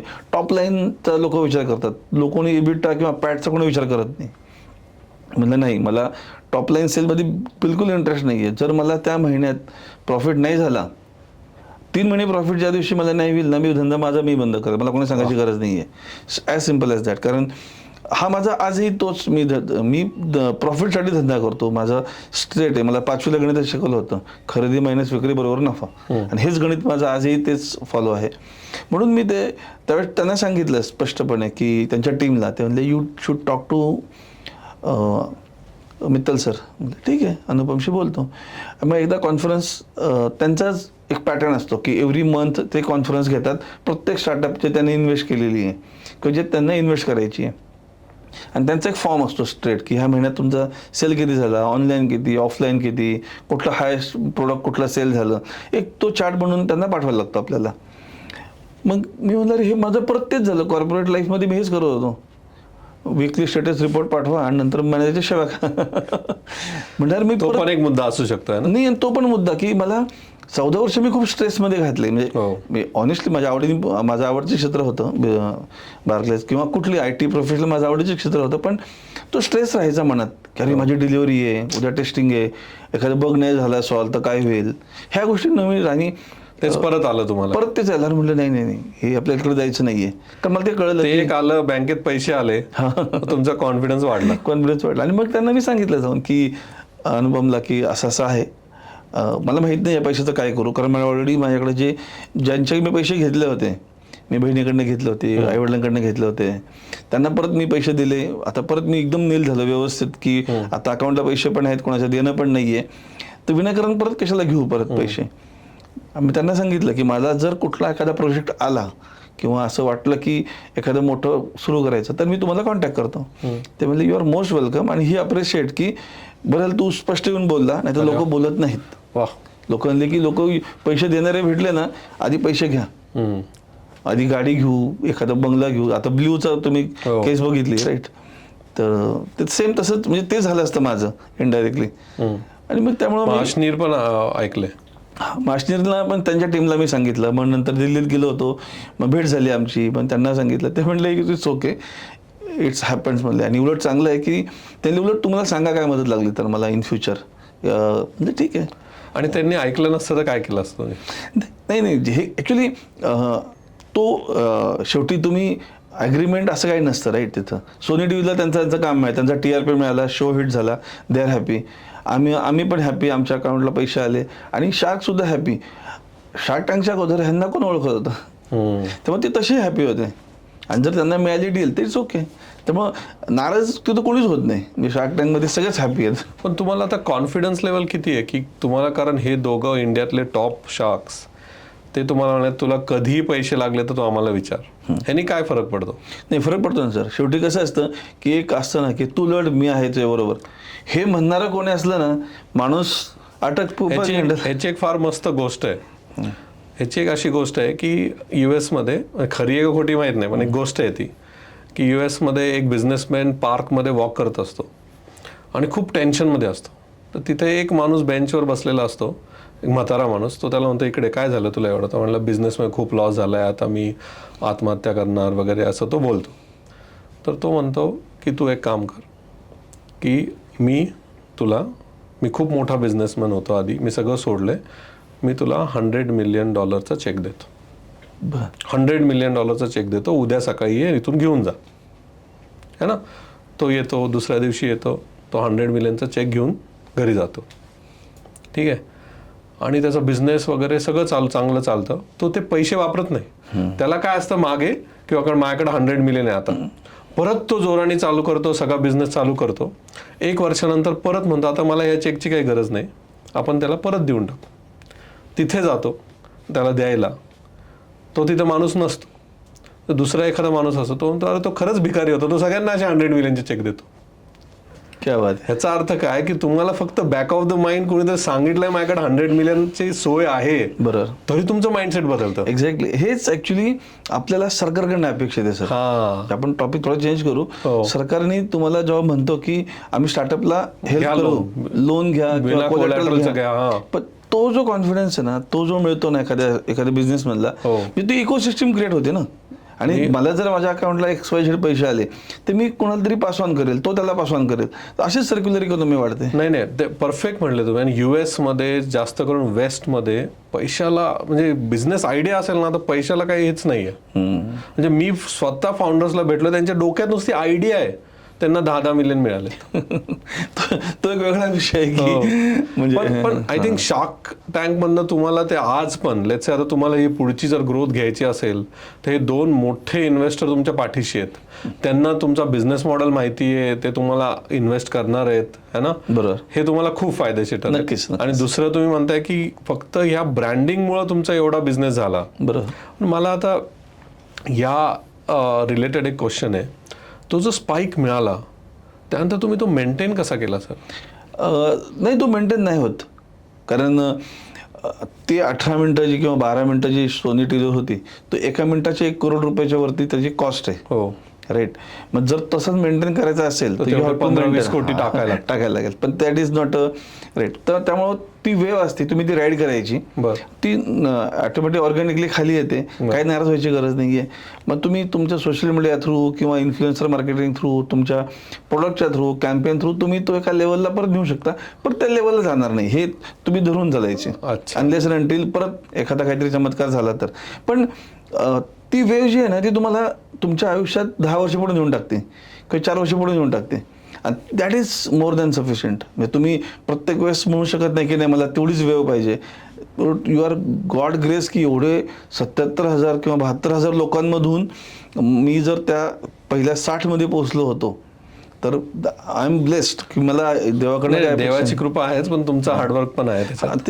ते डेफिनेटली आहे. एक शेवटचा प्रश्न ह्या मुद्द्यावर की एक अशी काय गोष्ट तुम्ही शार्क टँकमध्ये शिकले, जर तुम्ही शार्क टँकमध्ये गेले नसते तर तुमच्या बिझनेसमध्ये तुम्ही ती इम्प्लिमेंट केली नसती? Cash flow management. अच्छा. किंवा तुमचं डॉक्युमेंटेशन सगळं. अच्छा. कारण कॅश फ्लो पण खूप महत्वाचा आहे ना, कॅश फ्लो गेल्यावर काल तोच. कारण कसं होतं की शार्क्सनी विचारलं तुम्हाला का त्यांच्या त्या ड्यू डिलिजन्स मध्ये त्यांनी विचारलं? ड्यू डिलिजन्स मध्ये होता ऍक्च्युली तो. अच्छा. क्वेश्चन होता, पण शार्क पण विचारतातच. कारण त्यानंतर आता तुम्ही कायम शार्क कॅश फ्लो मॅनेज करता रेग्युलर? हो, आपण तो व्यवस्थित की आता अकाउंटला किती बॅलन्स आहे किंवा कोणाचे देणं किती बाकी आहेत, मग आम्ही पेमेंट ह्याच तारखेला. पूर्वी कसं व्हायचं, आले पैसे लगेच ह्याचे देऊन टाका. आता नाही, आता वीकली पेमेंटचं शेड्यूल केलेलं आहे. किंवा जर कोणाला आपण दिलं मटेरियल तर त्याला त्या दिवसाच्या पर्यंतच त्याकडनं मटेरियल परत म्हणजे पैसे परत घ्यायचे. आधीच ते क्लिअर केलं की थोडंसं रिलॅक्स राहतं. आपण सुरुवातीला राहतं की अरे तो नाराज होईल, नको मागायला पैसे, तो नाराज होईल, किंवा आपण थोडंसं रिलॅक्स राहतो. पण नंतर कळलं की नाही, you have to be discipline in money asking किंवा लर्न टू से नो जो प्रकार असतो तो पण तुम्हाला शिकला पाहिजे. आपले पैसे दुसऱ्यांना वापरून नाही द्यायचे. खरे, आपले पैसे आपल्या कामाला आलेच पाहिजेत गरजेच्या वेळेस. सर, आपण सगळी प्रोसेस बोललो, प्री, त्या दिवशी आणि पोस्ट, पण ते जे पिच प्रिपरेशन आहे त्याच्यासाठी काही टिप्स सांगा ना आपल्या ऑडियन्ससाठी, की पिच कसं प्रिपेअर करायचं, त्याला काय असं एक फ्रेमवर्क काय आहे का तुमच्यामध्ये? ॲक्च्युली 2 टाईपचे पिच आपण प्रत्येक बिझनेसनी किंवा इवन इंडिव्हिज्युअलनी सुद्धा केले पाहिजेत लाईफमध्ये. तर पहिले काय असतं, एक एलिव्हेटर स्पीच म्हणून प्रकार असतो, की एलिव्हेटर स्पीच जर तुम्ही कुठल्या बिझनेस कॉन्फरन्सला गेला असाल तर तुम्हाला लक्षात येईल की तुम्हाला तुमच्याबद्दल किंवा तुमच्या प्रोडक्टबद्दल, सर्व्हिसबद्दल 30 सेकंदाच्या आत तुम्हाला सांगायचे. बरोबर, राईट. मग त्यात तुमचं नाव, तुमचं इंट्रोडक्शन, की त्या एलिव्हेटर स्पीचचा अर्थ आहे की म्हणजे त्याचा आउटपुट एक्सपेक्टेड आहे की तुम्हाला माझ्या बिझनेसबद्दल क्युरिओसिटी निर्माण व्हायला पाहिजे आणि त्यांनी तुम्हाला नंतर वेळ दिला पाहिजे. That is the only thing. जर तुम्ही काही सांगा की मी हे करतो, ते करतोय, आणि जो 2.5 मिनिटाची जी स्पीच आहे, तुम्ही कोणत्याही इन्व्हेस्टरला पिच करता त्यावेळेस तुम्हाला 2.5 मिनिटाचं 3 मिनिटाचं स्पीच तुम्हाला करायला लागतं. त्यामध्ये इंट्रोडक्शन तुमचं, पहिलं तुम्ही कोण आहात, तुमचं बिझनेस काय आहात, त्यानंतर प्रॉब्लेम काय आहे, त्यात सोल्युशन काय आहे, आणि तुम्ही त्यात बेस्ट काय आहात, ह्या 4 गोष्टी तुम्ही आल्या पाहिजेत. म्हणजे इंट्रोडक्शन, प्रॉब्लेम, सोल्युशन आणि व्हाय यू आर, ह्या 4 गोष्टी जरी ब्रेकडाऊन केल्या त्या 3 मिनिटाच्या आत तर दॅट इज ओके. आणि कुठल्याही पिचचा आउटकम हाच असला पाहिजे की नंतर त्यांनी तुम्हाला वेळ दिला पाहिजे, 2 तास, 3 तास, 4 तास. एलिव्हेटर पिचचा आउटकम इज पुढची मीटिंग मिळाली, पुढची मीटिंग मिळाली पाहिजे दोन्हीमध्ये. एलिव्हेटर स्पीचेस त्याचा अर्थ असतो की तुम्ही लिफ्टमध्ये कोणाला भेटला आणि तुम्हाला कळलं की हा माणूस कामाचा आहे, तर पुढचा फ्लोर येण्या अगोदर तुम्ही 30 सेकंद त्याला कसं कन्व्हिन्स करू शकता की लिफ्टमध्ये भेटून मला बाहेर भेट. आणि ह्या 3.5 मिनिटाच्या स्पीचमध्ये तोच अर्थ असतो की तुम्ही वेळ घेता, कारण 3 मिनिटात तुम्ही त्याला स्टोरी सांगितली, प्रॉब्लेम सांगितला, कॉल ऑफ ॲक्शन सांगितला, की त्यानंतर तो तुम्हाला वेळ देईल की हां आपण 2 तास भेटू आणि मला डिटेल प्रेझेंटेशन दे. आणि मग डिटेल प्रेझेंटेशन त्याला काही लिमिट नाही आहे, तुम्ही किती दिवस किती वेळ बसू शकता त्यावर. तुम्ही म्हणता एलिव्हेटर पिचमध्ये तुमच्याबद्दल माहिती, तुमचा काय प्रॉब्लेम आहे, तुम्ही कसं तो सॉल्व्ह करताय आणि तुम्ही वेगळे कसे आहात, बरोबर, हे महत्वाचं. बरोबर है ना. मी पाहिलेत बरेचसे एलिव्हेटर पिचमध्ये लोक आपल्याबद्दलच जास्त बोलतात. तर इन्व्हेस्टरला प्रॉब्लेम काय आहे आणि तुमचं सोल्युशन काय आहे आणि तुम्ही वेगळे का आहात, बरोबर, हे महत्वाचं आहे. राईट, हे खूप महत्वाचं आहे. म्हणजे 3 मिनिटातले ह्याच्यावर 2 मिनिटं तुम्ही द्यायला पाहिजे. राईट, ठीक आहे. आणि जे नंतर प्रेझेंटेशन असतं, जे तुम्ही म्हणता की तुम्ही शाखला प्रेझेंट केलं, त्याच्यात बरेच असतं मार्केट रिसर्च वगैरे, तर त्याचे टेम्पलेट्स भरपूर मार्केटमध्ये मिळतात, ते घ्यायचे आणि भरायचे. ऍक्च्युली मी पण एक कोर्स काढलाय मराठी ऑन्टरप्रेनरसाठी, त्याच्यामध्ये पण मी ते टेम्पलेट दिले की बिझनेस प्लॅन टेम्पलेट कसं भरायचं. बरोबर. तर असे बरेच आहेत मार्केटमध्ये, ते त्यांनी करायला पाहिजे. नाही, हे खूप गरजेचं आहे. आणि जेव्हा तुम्ही हे बनवता तेव्हा तुम्हाला मी एक सिम्पल एक्झाम्पल सांगतो की कुणालाही एखादं तुम्ही स्पीच बनवलं किंवा तुम्ही एखादं प्रेझेंटेशन बनवलं तर ते व्हॅलिडेशन करून घ्या. जेवढे जास्तीत जास्त लोकांकडनं तुम्हाला शक्य आहे व्हॅलिडेट करून घ्या. तुमचा बिझनेस काय आहे तो व्हॅलिडेट करून घ्या. नाहीतर काय होतं, आपलं वाटतं की हमीश भगवान आहे, दॅट इज रॉंग. तर माझा एक चांगला एक्सपिरियन्स सांगतो की मला ती सवय आहे की मला व्हॅलिडेट करून घ्यायला आवडतं, किंवा मी हायरार्की थोडं फॉलो नाही करत. मी डायरेक्टली अप्रोच करतो. एखादा चांगला केलं तर चांगलं म्हणतो. आणि फॉर एक्झाम्पल मला एकदा मी माझ्या बिझनेसचं नेहमी बघत असतो की काय चाललंय, ऑनलाईन ऑर्डर्स किती असेल तरी मी थोडा वेळ काढून चेक करतो. तर मला अशीच एक ऑर्डर मिळाली होती. म्हणजे एक लक्षात आलं की एक ट्रान्झॅक्शन 6 वेळा फेल झालं होतं, पेमेंट होत नव्हतं. तर मग मी म्हणतो कोण आहे, तर मला तिचं नाव सापडलं, मेहर पदमजी. तर रिझन होतं इंटरनॅशनल क्रेडिट कार्ड डिक्लाइन. तर मग मी सर्च केलं, तर आता मेहर पदमजी मॅमला कोणी ओळखत नाही आपल्या इथं, म्हणजे पुण्यात तरी ॲटलिस्ट. तर मग मी त्यांचा नंबर काढला, जे त्यात ऑलरेडी कॅप्चर झाला होता, आणि त्यांना डायरेक्टली व्हॉट्सअप केलं की मॅम मी तुमचा असा ट्रान्झॅक्शन फेल झालेलं आहे आणि मला आवडेल की मी तुमची मदत करू शकेल की हे ऑर्डर कंप्लीट करायला. मग त्यांचा मेसेज आला मी त्यांच्या पीएनी मला फोन केला की तुम्ही मिहीर मॅडमला मेसेज केला होता का? मी म्हटलं हो केला होता. तर त्यांनी मी त्यांचे पी ए बोलते आणि मग मी म्हटलं की मॅम मी राहायला पिंपरीलाच आहे, तुमचं ऑफिस वाकडेवाडीलाच आहे, तुम्ही सांगा ती ऑर्डर तुमची माझ्याकडे आलेली आहे, मी घेऊन येतो. फक्त मला एक मॅडमला भेटायचं होतं. तर आता ऑब्व्हियसली थर्मॅक्सची चेअरमन तुम्हाला कसा वेळ देईल किंवा ते किती बिझी असतात. आपण असंच अज्युम करतो की ते बिझी असतील, तुम्हाला वेळ देणार नाही किंवा म्हणतील रिसेप्शन येऊन ठेवून दे. त्याला या उद्या आपण भेटूयात. मी 11 वाजता त्यांनी मला बोलवलं, त्यांनी अनुवाघा मॅमला बोलवलं. त्यांच्या पूर्ण केबिनमध्ये वाकडेवाडीला आम्ही तिघंच होतो. आम्ही पाऊण तास गप्पा मारत होतो. That was the wonderful. म्हणजे मला कळलं की तुम्ही विचारून तर बघा, हा जो एक कॉन्सेप्ट असतो ना, विचारून तर म्हणजे त्यांना मी जस्ट विचारलं की मी येऊ का? ते म्हणले या. त्यांना सगळे प्रोडक्ट दाखवले. त्यांनी मग ब्रेकफास्ट मागवला, ब्रेकफास्ट एकत्र केला, कॉफी घेतली आणि त्यानंतर आजपर्यंत मला ज्या वेळेस कधीही काही अचिव्हमेंट होती किंवा काय झालं, मी त्यांना सरळ व्हॉट्सअप करतो, मॅम हे झालेलं आहे, आणि ते पण मला रिप्लाय करतात, अरे छान झालं मला, कीप मी अपडेटेड. त्यामुळं ह्या गोष्टी मला वाटतं की आपण सगळ्यांनी फॉलो कराव्यात की एखादा माणूस अप्रोचेबल नाही आहे किंवा तो बिझी आहे हे प्रिज्युडाइज डोक्यात न ठेवता सरळ अप्रोच व्हा. सेम तसं तुमचं एलिव्हेटर स्पीच असो काही असो, व्हॅलिडेट करून घ्या. तुम्हाला वाटतं की सागर सरांना दाखवलेला फायदा होईल, पाठवून द्या. Sagar sir will take care, he own time and reply करतीलच ना. परफेक्ट. आता बांबू इंडियाबद्दल काय सांगा ना, की तुमचे काय आता तुम्ही ज्वेलरी लाईन पण चालू करताय, तर काय बिझनेस मॉडेल आहे, काय म्हणजे कसे प्रॉडक्ट्स आहेत, कुठे मिळतात, कसं असतं? ओके, तो बांबू इंडिया आपण नाही होतं की Bamboo India is a mission which replace plastic with help of bamboo. की जिथे जिथे प्लास्टिकचे प्रोडक्ट दिसतील तिथं आम्ही टार्गेट करतो की बांबूने रिप्लेस करता येऊ शकतील का. हा सिम्पल आमच्या कंपनीची फिलॉसॉफी आहे. म्हणून आम्ही नाही म्हणतो it is not about the income but for the outcome. म्हणजे पुढे जाऊन पाण्याची बॉटल पण येऊ शकते बांबूची? आहे ऑलरेडी आता. अच्छा. पाण्याची बॉटल आहे, कॉफी मग आहे, ब्रश सगळ्यांना माहिती आहे. तर आमची 2 कॅटेगरी आहेत ॲक्च्युली बेसिकली. एक आहे डे टू डे ॲक्टिव्हिटीच्या वस्तू, म्हणजे त्यात मग पर्सनल केअर आहे, ओरल केअर आहे, गिफ्टिंग असेल, स्टेशनरी आहे, पेट केअर आहे. तर ह्या कॅटेगरी आहेत. त्यामध्ये आमचे जवळपास 48 प्रोडक्ट्स आहेत. त्यानंतर दुसरं कॅटेगरी आहे ती ज्वेलरी. आम्ही आता दिवाळीत सुरू केली की त्यामध्ये बांबू आणि केनपासून की ज्या ज्वेलरी मार्केटमध्ये आत्ता अवेलेबल आहेत त्या मोस्टली सगळ्या मेटलच्या किंवा डायऑक्साईडच्या आहेत की ज्या लेडीज सिंगल यूज वापरतात किंवा एक हरवली ती they are not much worried about की एक फॅशन एका ड्रेसला मॅच झाला काढून फेकून दिली. त्यामुळं आज कोणत्याही लेडीजच्या घरात तुम्ही बघितलं तर कमीत कमी 60-70 कानातले जोडे असतात. ठीक आहे, आणि दॅट इज नॅचरल. त्याची वेबसाईट वेगळी आहे का? त्याची वेबसाईट म्हणजे बांबू इंडियाचा सेगमेंट पण तोच आहे. म्हणजे बांबूइंडिया.com जर केलं तुम्हाला सगळे प्रोडक्ट दिसतील. त्यात सेक्शन आहे बांबिना म्हणून, किंवा जर तुम्ही बांबिना.in जरी केलं तरी तो परत ह्या साईटवरती येतो. त्यामुळे अशा हे 2 कॅटेगरीमध्ये आपण आता तरी डील करतो. आणि पूर्ण B2C आहे का B2B पण करता? आमचा आजही 70% business come from B2B. B2B. हां. कारण आपल्या इथं आजही लोक थोडे कॉस्ट सेन्सिटिव्ह आहेत किंवा ब्रश ऑनलाईन मागवायची थोडी फॅशन नाही आहे किंवा ज्वेलरी पण लोक बघतात हलकी आहे का, त्रास होईल का, आणि मग घेतात. त्यामुळं ऑनलाईन प्रेझेन्स आम्हाला ठेवण्यासाठी आम्ही ठेवतो. जसं अमेझॉन आहे, फ्लिपकार्ट आहे, जिओ मार्ट आहे, आमची स्वतःची वेबसाईट आहे, इथं प्रोडक्ट्स आहेत.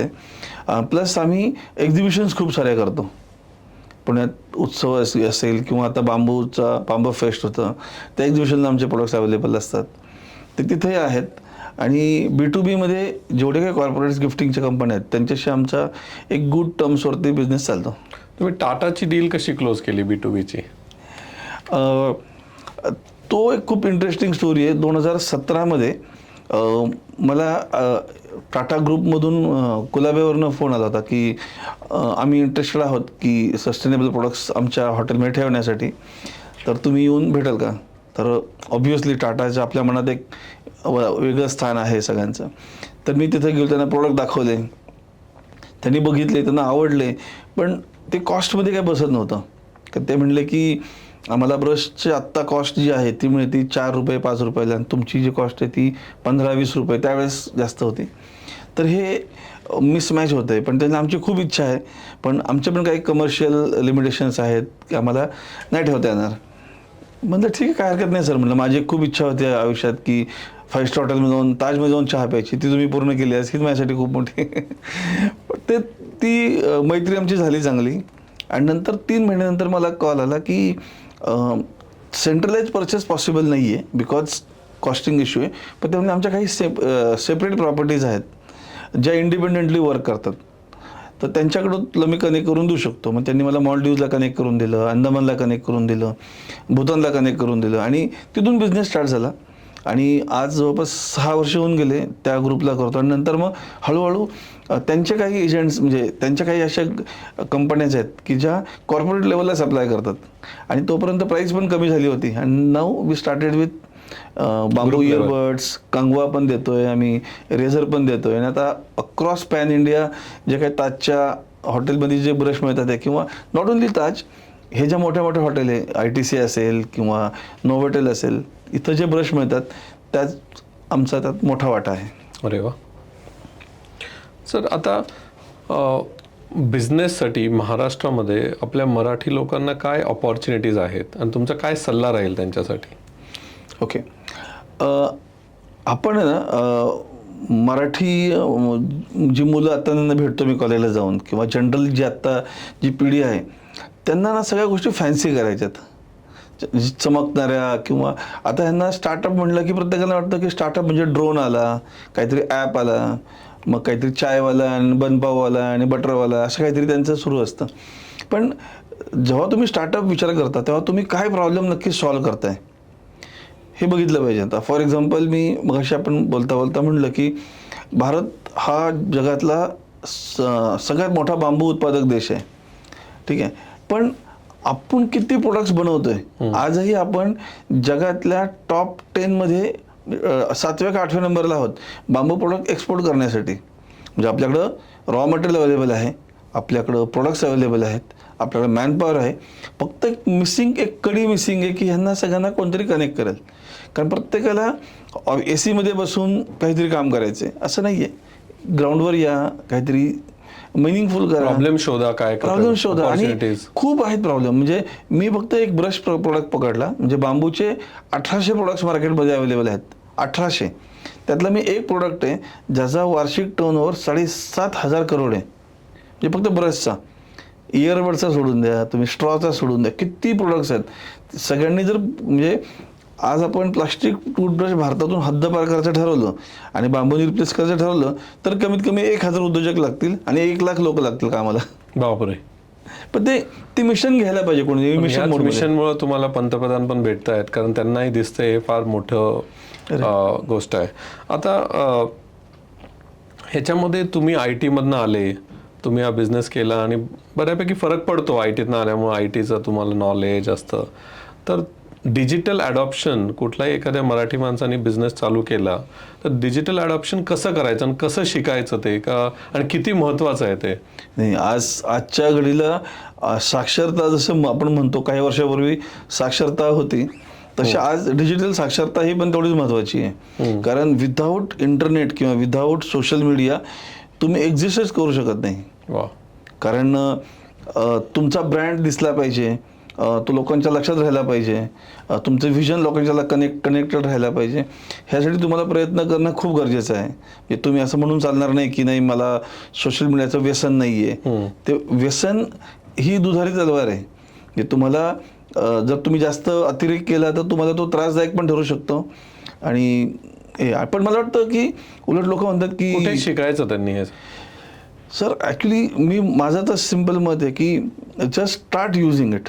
तुम्ही पाण्यात पडा की तुम्ही पुस्तक पहिलं म्हणजे किनाऱ्यावर बसून पुस्तक वाचून नाही शिकू शकत बॅकस्ट्रोक काय असतो आणि लेग मुवमेंट काय असतात. तुम्ही पाण्यात उतरा, कोणाची तरी मदत घ्या.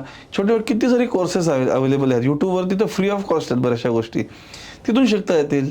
पण जेवढे तुम्ही स्वतः शिकता म्हणजे एखाद्या स्टार्टअपला जॉईन करा, स्टार्टअपला जॉईन करून त्यांच्याकडनं शिका. आता एक नवीन एक ट्रेंड मग बोललो की लोकांना कॉलेज संपल्या बिझनेसमॅन व्हायचं आहे. ही सगळ्यात मोठी चूक आहे. मला असं वाटतं की प्रत्येकाने कॉलेज संपल्यानंतर कमीत कमी 3 ते 4 वर्ष जॉब केला पाहिजे. मग तुम्ही स्टार्टअपमध्ये करा, तुम्ही कुठल्या मोठ्या बिझनेसमध्ये करा, कारण तिथे तुम्हाला प्रोसेस कळतील की प्रोसेस काय असतात. परफेक्ट म्हणले तुम्हाला. कारण मी बिझनेस सुरू केल्यानंतर मी 100 चुका करणारच आहेत, हो. No doubt. म्हणजे दुसरीकडे ट्राय करा. चुका दुसरीकडे करा आणि तुमच्याकडे 10च राहतील ना मग. कारण एक चूक तुम्हाला लाईफ लेसन देऊ शकतो आणि तुम्ही बिझनेस बंद पडू शकतो. परफेक्ट. त्यामुळं चुका करायला दुसऱ्यांचा प्लॅटफॉर्म वापरा. आणि तुमचा मोबाईल, आजच्या घडीला मोबाईल हा सगळ्यात मोठा ॲसेट आहे माणसाकडे. अच्छा, ॲसेट आहे. ॲसेट आहे. म्हणजे लोक म्हणतात की व्हॉट्सअप युनिव्हर्सिटी, मी म्हणतो मी I am proud member of WhatsApp university. कारण मला व्हॉट्सअपने जेवढं शिकवलं आहे किंवा सोशल मीडियाने जेवढं शिकवलं आहे तेवढं कोणीच नाही शिकवलं. म्हणजे इनफॅक्ट ही एक मोठी अचिव्हमेंट आहे किंवा आमच्यासाठी मोठी मुवमेंट होती की भारतात जेव्हा पहिलं फेसबुकचं ऑफिस रेंटेड होतं, फेसबुक जे मेटाचं ऑफिस, त्यांनी जेव्हा मेटा झाल्यानंतर त्यांनी गुरगावमध्ये पहिलं ऑफिस स्वतःचं काढलं आणि त्या पहिल्या ऑफिसच्या इनॉग्रेशनला त्यांनी 5 स्टार्टअपला इन्व्हाइट केलं होतं वेगवेगळ्या फील्डमधल्या. एक बनारसची साडी मेकिंग कंपनी जी 150 वर्षापासून साडी बनवती आहे, अशा 5 स्टार्टअपला. आणि त्या 5 स्टार्टअपपैकी एक स्टार्टअप बांबू इंडिया होता. अरे वा. आणि आमच्या हस्ते त्यांनी रिबिन कापली फेसबुकच्या हेड ऑफिसची आणि त्यांनी सांगितलं की तुम्ही आमचे खरे ॲसेट आहात, कारण तुमच्यामुळे लोकांना कळते की Facebook he not only for the entertainment किंवा टाईमपाससाठी नाही आहे, तर काहीतरी मिनिंगफुल आहे. त्यामुळं मला वाटतं की उगाच कोणीतरी काहीतरी म्हणतं आहे त्यात न जाता त्यातून किती तुम्ही मिनिंगफुल गोष्टी घेऊ शकता. चांगले चॅनल सबस्क्राईब करा. तुमचं चॅनल मी किती वर्ष फॉलो करते, इट्स रिअली वर्थ की तुम्हाला कळते मराठी माणूस मराठी माणसाबद्दल बोलतोय, मराठीतून बोलतोय, ते जास्त महत्त्वाचं आहे. आणि हे लोक कनेक्ट करतात आणि चॉईस आपल्या हातात आहे ना, नसेल तर अंगठा फिरवा. तुमच्यामध्ये काय केलं पाहिजे की ज्यांनी मराठी माणूस जास्तीत जास्त बिझनेसमध्ये उतरेल? मराठी माणसांनी पॉलिटिशियनचा झेंडा हातातून सोडला पाहिजे. सोडला पाहिजे आणि उद्योगाचा झेंडा घेतला पाहिजे. अरे कारण आजही ती खूप शोकांतिक आहे की वेगवेगळे समाजाचे ग्रुप आहेत किंवा पॉलिटिकल ओपिनियनचे ग्रुप आहेत आणि त्यातच सगळं एनर्जी त्यातच निघून चाललेली आहे. ती एनर्जी जर थोडीशी आपण कन्स्ट्रक्टिव्ह वापरली तर म्हणजे फॉर एक्झाम्पल आज मी एखादी पोस्ट टाकतो, त्या पोस्टला 100-150 लाईक येतात किंवा 10-15 शेअरिंग मिळतं बिझनेसच्या, तर वाईट वाटतं की यार एवढी लोकं आहेत पण आपण आपल्याच लोकांना प्रमोट नाही करत. एक्झॅक्टली. म्हणजे मला जर व्हिडिओ आवडला एखादा, बाबा सागर सरांचा मला एक व्हिडिओ आवडला, मला त्यातून नॉलेज मिळाले, लेट्स फॉरवर्ड इट ना. येस. त्यात आणि त्यात पैसे नाहीत ना. हा पैशाचं एक वेळ मांडलं असतं, पण तुम्ही फॉरवर्ड करा. चांगली गोष्ट मिळाली की फॉरवर्ड करा, लोकांना अवेअर करा. मी नॉट मला निगेटिव्ह बोलायला नाही आवडत, पण मी जेव्हा बिझनेस सुरू केला होता तेव्हा माझ्या डोक्यात एक कॉन्सेप्ट होते की माझ्याकडं फेसबुकवरती, इंस्टाग्रामवर आणि व्हॉट्सअपवर मिळून 5 ते 10 हजार मित्र आहेत किंवा कनेक्शन आहेत. मी सुरू केल्यानंतर मला कमीत कमी 1000 ऑर्डर मिळतील. की गैरसमज होता. हां, पण ती रिॲलिटी चेक जसं आलो, आजही त्या 5,000 लोकांमधून 100 लोकांनी पण नाही प्रोडक्ट केलं. फॅक्ट आहे. फॅक्ट आहे. मी म्हणतो की अरे त्या 5,000 लोकांनी जरी एक फॉरवर्ड जरी केला असता तरी तो लाखापर्यंत पोहोचला असता. मला शार्क टँकची गरज नसती पडली. आय एम फॉर्च्युनेट की मला शार्क टँकचा प्लॅटफॉर्म मिळाला, मला युनायटेड नेशन्सचा प्लॅटफॉर्म मिळाला, मला गव्हर्नमेंट ऑफ इंडियाचा प्लॅटफॉर्म मिळाला आणि मी लोकांपर्यंत येऊ शकलो. पण अशा किती स्टार्टअप आहेत की जे जंगलात झाड पडलं कोणी पाहिलं, ते तसं म्हणतो ना की तर तशा टाईपमध्ये. त्यामुळे प्लीज ॲटलिस्ट तुम्हाला म्हणजे मला कोणी फ्री गोष्टी मागत नाही, दॅट इज डिफरंट थिंग. पण एक बऱ्याच स्टार्टअपचा एक असतो की लोक म्हणतात की अरे तू बनवतो ना, एक आम्हाला सॅम्पल पाठवून दे. तर ॲटलिस्ट सॅम्पल न मागता तुम्ही त्यांना प्रमोट करा 4 लोकांना. तुम्हाला जर महाराष्ट्राचं स्टार्टअप मिनिस्टर बनवलं तर अशी कुठली एक गोष्ट तुम्ही बदलाल? एक सगळ्यात महत्त्वाचं म्हणजे की जो शार्क टँक हा प्रायव्हेट प्रोग्राम आहे, त्याच्याऐवजी मी एक शाळेतून असे प्रोग्राम करेल की गव्हर्नमेंट ड्रिव्हन शाळेतून असे प्रोग्राम करेल आणि जे स्टार्टअप्स पुढे येतील त्यांना कोलॅटरल न देता सॉफ्ट लोनची सुविधा उपलब्ध करून देईल. कारण आज ती सगळ्यात मोठी घटना. म्हणजे आजही मी जेव्हा बँकेत जातो, गव्हर्नमेंटच्या एवढ्या मोठ्या स्कीम आहेत, पण विदाउट कोलॅटरल ते काहीच देत नाही आणि तो मग मोठा बॅरियर येतो. मी आता ठीक आहे, माझ्या एकदम उमेदीच्या काळात मी माझं घर गहाण ठेवून पैसे जमवले आणि बिझनेस उभा केला, पण आज परत मी घर नाही गहाण ठेवू शकत. इट इज नॉट लाईक की मला माझ्या बिझनेसवर कॉन्फिडन्स नाही आहे, पण द वे माझं एज फॅक्टर आता होत चाललं आहे, तर इट इज रिअली मला माझ्या फॅमिलीची लाईफ रिस्कमध्ये घालायची नाही आहे. त्यामुळं ह्या जर तुमच्या आयडियात दम असेल तर गव्हर्नमेंटनी ते पोटेन्शियल ओळखून तुम्ही दोन गोष्टी कराल, एक तर स्कूलमध्ये स्टार्क टँक चालू कराल, स्टार्क टँक, आणि दुसरं फंडिंग कोलॅटरलच्या बिना द्याल. येस. आणि तुम्हाला काय वाटतं की स्कूलमध्ये काय बदल घडवला पाहिजे ज्याने आपण जॉब क्रिएटर्स जास्त बनवू देन जॉब सीकर्स? एक तर ते पठण जे आपण म्हणतो ना की जो जास्त पाठ करेल तो जिंकला, हे प्रोसेस बंद केली पाहिजे. लोकांना शिकवलं पाहिजे की failure is a part of process. हे सगळ्यात महत्त्वाची आहे. जशी success is part of process, failure is also part of process. त्यामुळे सक्सेसनी तुम्ही खूप भारी नाही आला आणि हारल्याने तुम्ही कोणी रंग नाही आला, म्हणजे ते तसं आहे. तुम्हाला एक शाळेत हे शिकवलं पाहिजे की बिझनेससुद्धा एक ऑप्शन आहे, किंवा मनी मॅनेजमेंट जो आहे, मुलांना तुम्ही पैसे द्या आणि तुम्ही ते कसे वापरले सांगा आम्हाला, तसे हे करा. जसं आता काही वर्षापूर्वी मी साताऱ्यामधली एक शाळेतली गोष्ट ऐकली होती की त्यांनी सगळ्यांना सांगितलं लाईटचे 3 महिन्याचे बिल घेऊन या, आणि त्यांचे नाव म्हणजे for example Sagar Babar, light consumption जानेवारी एवढं, फेब्रुवारी एवढं, मार्च एवढं, आणि त्यांना सांगितलं आता ह्या पुढं तुमचं लाईट बिल कमी आलं पाहिजे, तुम्ही घरातलं लाईट बंद करा, आणि जेवढं तुम्ही सेव्हिंग कराल ते युनिट येऊन व्हेरीफाय करायचं. लोकांचे लाईटचे बिल कमी झाले का तर मुलांनी इनिशिएटिव्ह घेतले. वा. सेम तसंच तुम्ही एक झाड लावू शकता ना, दरवर्षी एक झाड लावायचं आणि त्या झाडाला मार्क द्यायचे, आणि त्यांना उत्पन्न येते का बघायचं. बऱ्याच गोष्टी नाही झाडं, जसं आम्ही लहानपणी आम्हाला दुर्गा टेकडीची जी झाडं लावली त्यातली 100 झाडं मी लावलेली आहेत. कारण 1ली ते 10वी आम्हाला कंपल्सरी दर 15 ऑगस्ट आणि 26 जानेवारीला दुर्गा टेकडीला घेऊन जायचे आणि झाडं लावायला कंपल्सरी. सगळी शाळेची मुलं यायची, नगरपालिका शाळेतली. अशा ऍक्टिव्हिटीज आहेत ना की त्या केल्या पाहिजेत. मुलांना फक्त सक्सेस म्हणजे खूप सारे पैसा कमावणे इज नॉट सक्सेस. तुम्ही किती giving back to the society केले, किंवा तुम्ही काय नवीन शोध लावला, कोणाचा ओझं हलका केलंय का, कोणाचा प्रॉब्लेम सॉल्व्ह केलाय. किती गोष्टी अशा आहेत की ज्या, आणि ह्याला मार्क मिळत नाही म्हणून लोक ह्याला काम करत नाही. ह्याला जर मार्क दिले तर हे पण गोष्टी पुढे परफेक्ट होणार तुम्ही. आता आपण शेवटच्या ह्याच्यामध्ये काही रॅपिड फायर क्वेश्चन्स घेऊया. तुम्हाला एक वर्ड किंवा एक सेंटेन्स मध्ये उत्तर द्यायचंय, जमलं तर एका वर्ड मध्ये.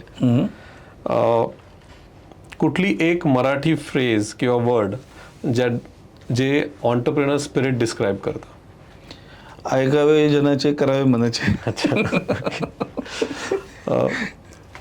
तुमचं मॉर्निंग रुटीन काय आहे की डे किक स्टार्ट करण्यासाठी? सगळ्यात महत्वाची एक गोष्ट. मॉर्निंग मी सकाळी जनरली उठून जनरल मोबाईल चेक करून बाबा काय पेंडिंग आहे का, किंवा टू डू लिस्ट जी आहे ती मला आवडते सकाळी करायला. म्हणजे पहिल्यांदा कुठले काम करण्या अगोदर जरी मला दिसले की 100 मेल आलेले आहेत किंवा आहेत, तर मला असं वाटतं की मी पहिले ती मेल बघून टू डू लिस्ट करतो आणि नंतर रिप्लाय स्टार्ट करतो किंवा नंतर ॲक्टिव्हिटी सुरू करतो. तर मग नंतर तर मग कालची लिस्ट माझी आज रात्री झोपताना परत रेट्रोस्पेक्शन करायचं की झाली का नाही, किती राहिली त्यातली, आणि नसेल तर मग ती कॅरी फॉरवर्ड घेऊन उद्या ती प्रायोरिटीवरती घ्यायची. परफेक्ट. एक पुस्तक मराठी ऑन्टरप्रेनर्ससाठी? अग्निपंख, APJ अब्दुल कलामांचं. अरे वा. सगळ्यात मोठी एक मिथ किंवा गैरसमज बिझनेस सुरुवात करण्यासाठी? की आपण कधीही आपली सुट्टी घेऊ शकतो. कुठला असा एक स्ट्रेस बस्टर आहे जो तुम्हाला बिझनेसच्या ह्याच्यातनं बाहेर काढू शकतो? आमचा शाळेचा एक ग्रुप आहे 11वी-12वीचा. आम्ही जगात काही होऊ, आम्ही दर शुक्रवारी भेटतो. That is the stress buster. कारण ते त्यात सगळेच मुलं आहेत, म्हणजे काही बिझनेसमॅन आहे, काही जॉबवाले आहेत. म्हणजे मैत्री तुम्ही म्हणता? मैत्री, मित्र हा एकमेव स्ट्रेस बस्टर. बाकीचे आणि मित्र, कलिग नाही. तर आज आपण योगेश सरांबरोबर जे शिकलो त्याची समरी जर करायची असेल तर मला वाटतं की पहिल्यांदाच कुठल्या ऑन्टरप्रेनरकडनं ऐकलं की ऐकावं जनाचे आणि करावं मनाचे. म्हणजे फार चांगला कॉन्सेप्ट सरांनी सांगितलं. परत त्यांनी सांगितलं की पैसा हा नशा आहे, आणि हे खरंच फॅक्ट आहे. जर तुम्हाला पैसे लागत नसतील तर तुम्ही घेऊ नका. खूप छान एक्झाम्पल सरांनी दिलं. बऱ्याच लोकांना हे कळालं का नाही माहीत नाही, पण ते म्हणाले की जर मला प्रोडक्शन करायचं आहे आणि मला एक 4थी मशीन घ्यायची आहे, तर 4थी पैसे जर बँकेत असेल तर मी लगेच 4थी मशीन घेईल. पैसे बँकेत नसतील तर मी 3ऱ्याची सेकंड शिफ्ट कशी चालू करता येईल हे विचार करेल. हे फार महत्त्वाचं आहे. त्यामुळे पैसे हे जपून वापरले पाहिजे. त्यानंतर सरांनी सांगितलं की प्रॉब्लेम सॉल्विंगकडे सगळ्यांनी लक्ष द्यायला पाहिजे. शाळेबद्दल त्यांनी सांगितलं की शाळेमध्ये महाराष्ट्र गव्हर्नमेंटमध्ये सगळ्यांनी आता शाळेमधनंच ऑन्टरप्रेनरशिप शिकवायला पाहिजे. नंतर युवकांना त्यांचा जो मेसेज होता की पुढारी सोडा आणि उद्योगच्या हाती घ्या. हा जो मेसेज आहे त्यांचा फार पॉवरफुल मेसेज आहे की तुम्ही आता सगळ्यांनी बिझनेसमध्ये उतरा, कारण महाराष्ट्राला अजून आणि अजून बिझनेस घडवायचे आहेत. सरांना मी इन्व्हाइट करतो की आपल्या रुरल ऑन्टरप्रिनर इनिशिएटिव्ह जो आपण चालू केला आहे, ज्याच्यामध्ये आपल्याला 1,00,000 ऑन्टरप्रिनर्स घडवायचे आहेत, सरांचं मार्गदर्शन आपण त्याच्यात घेऊया. हा पॉडकास्ट नक्की तुम्हाला शार्क टँकमध्ये कसं जायचं ह्याचा क्रॅक सांगेल.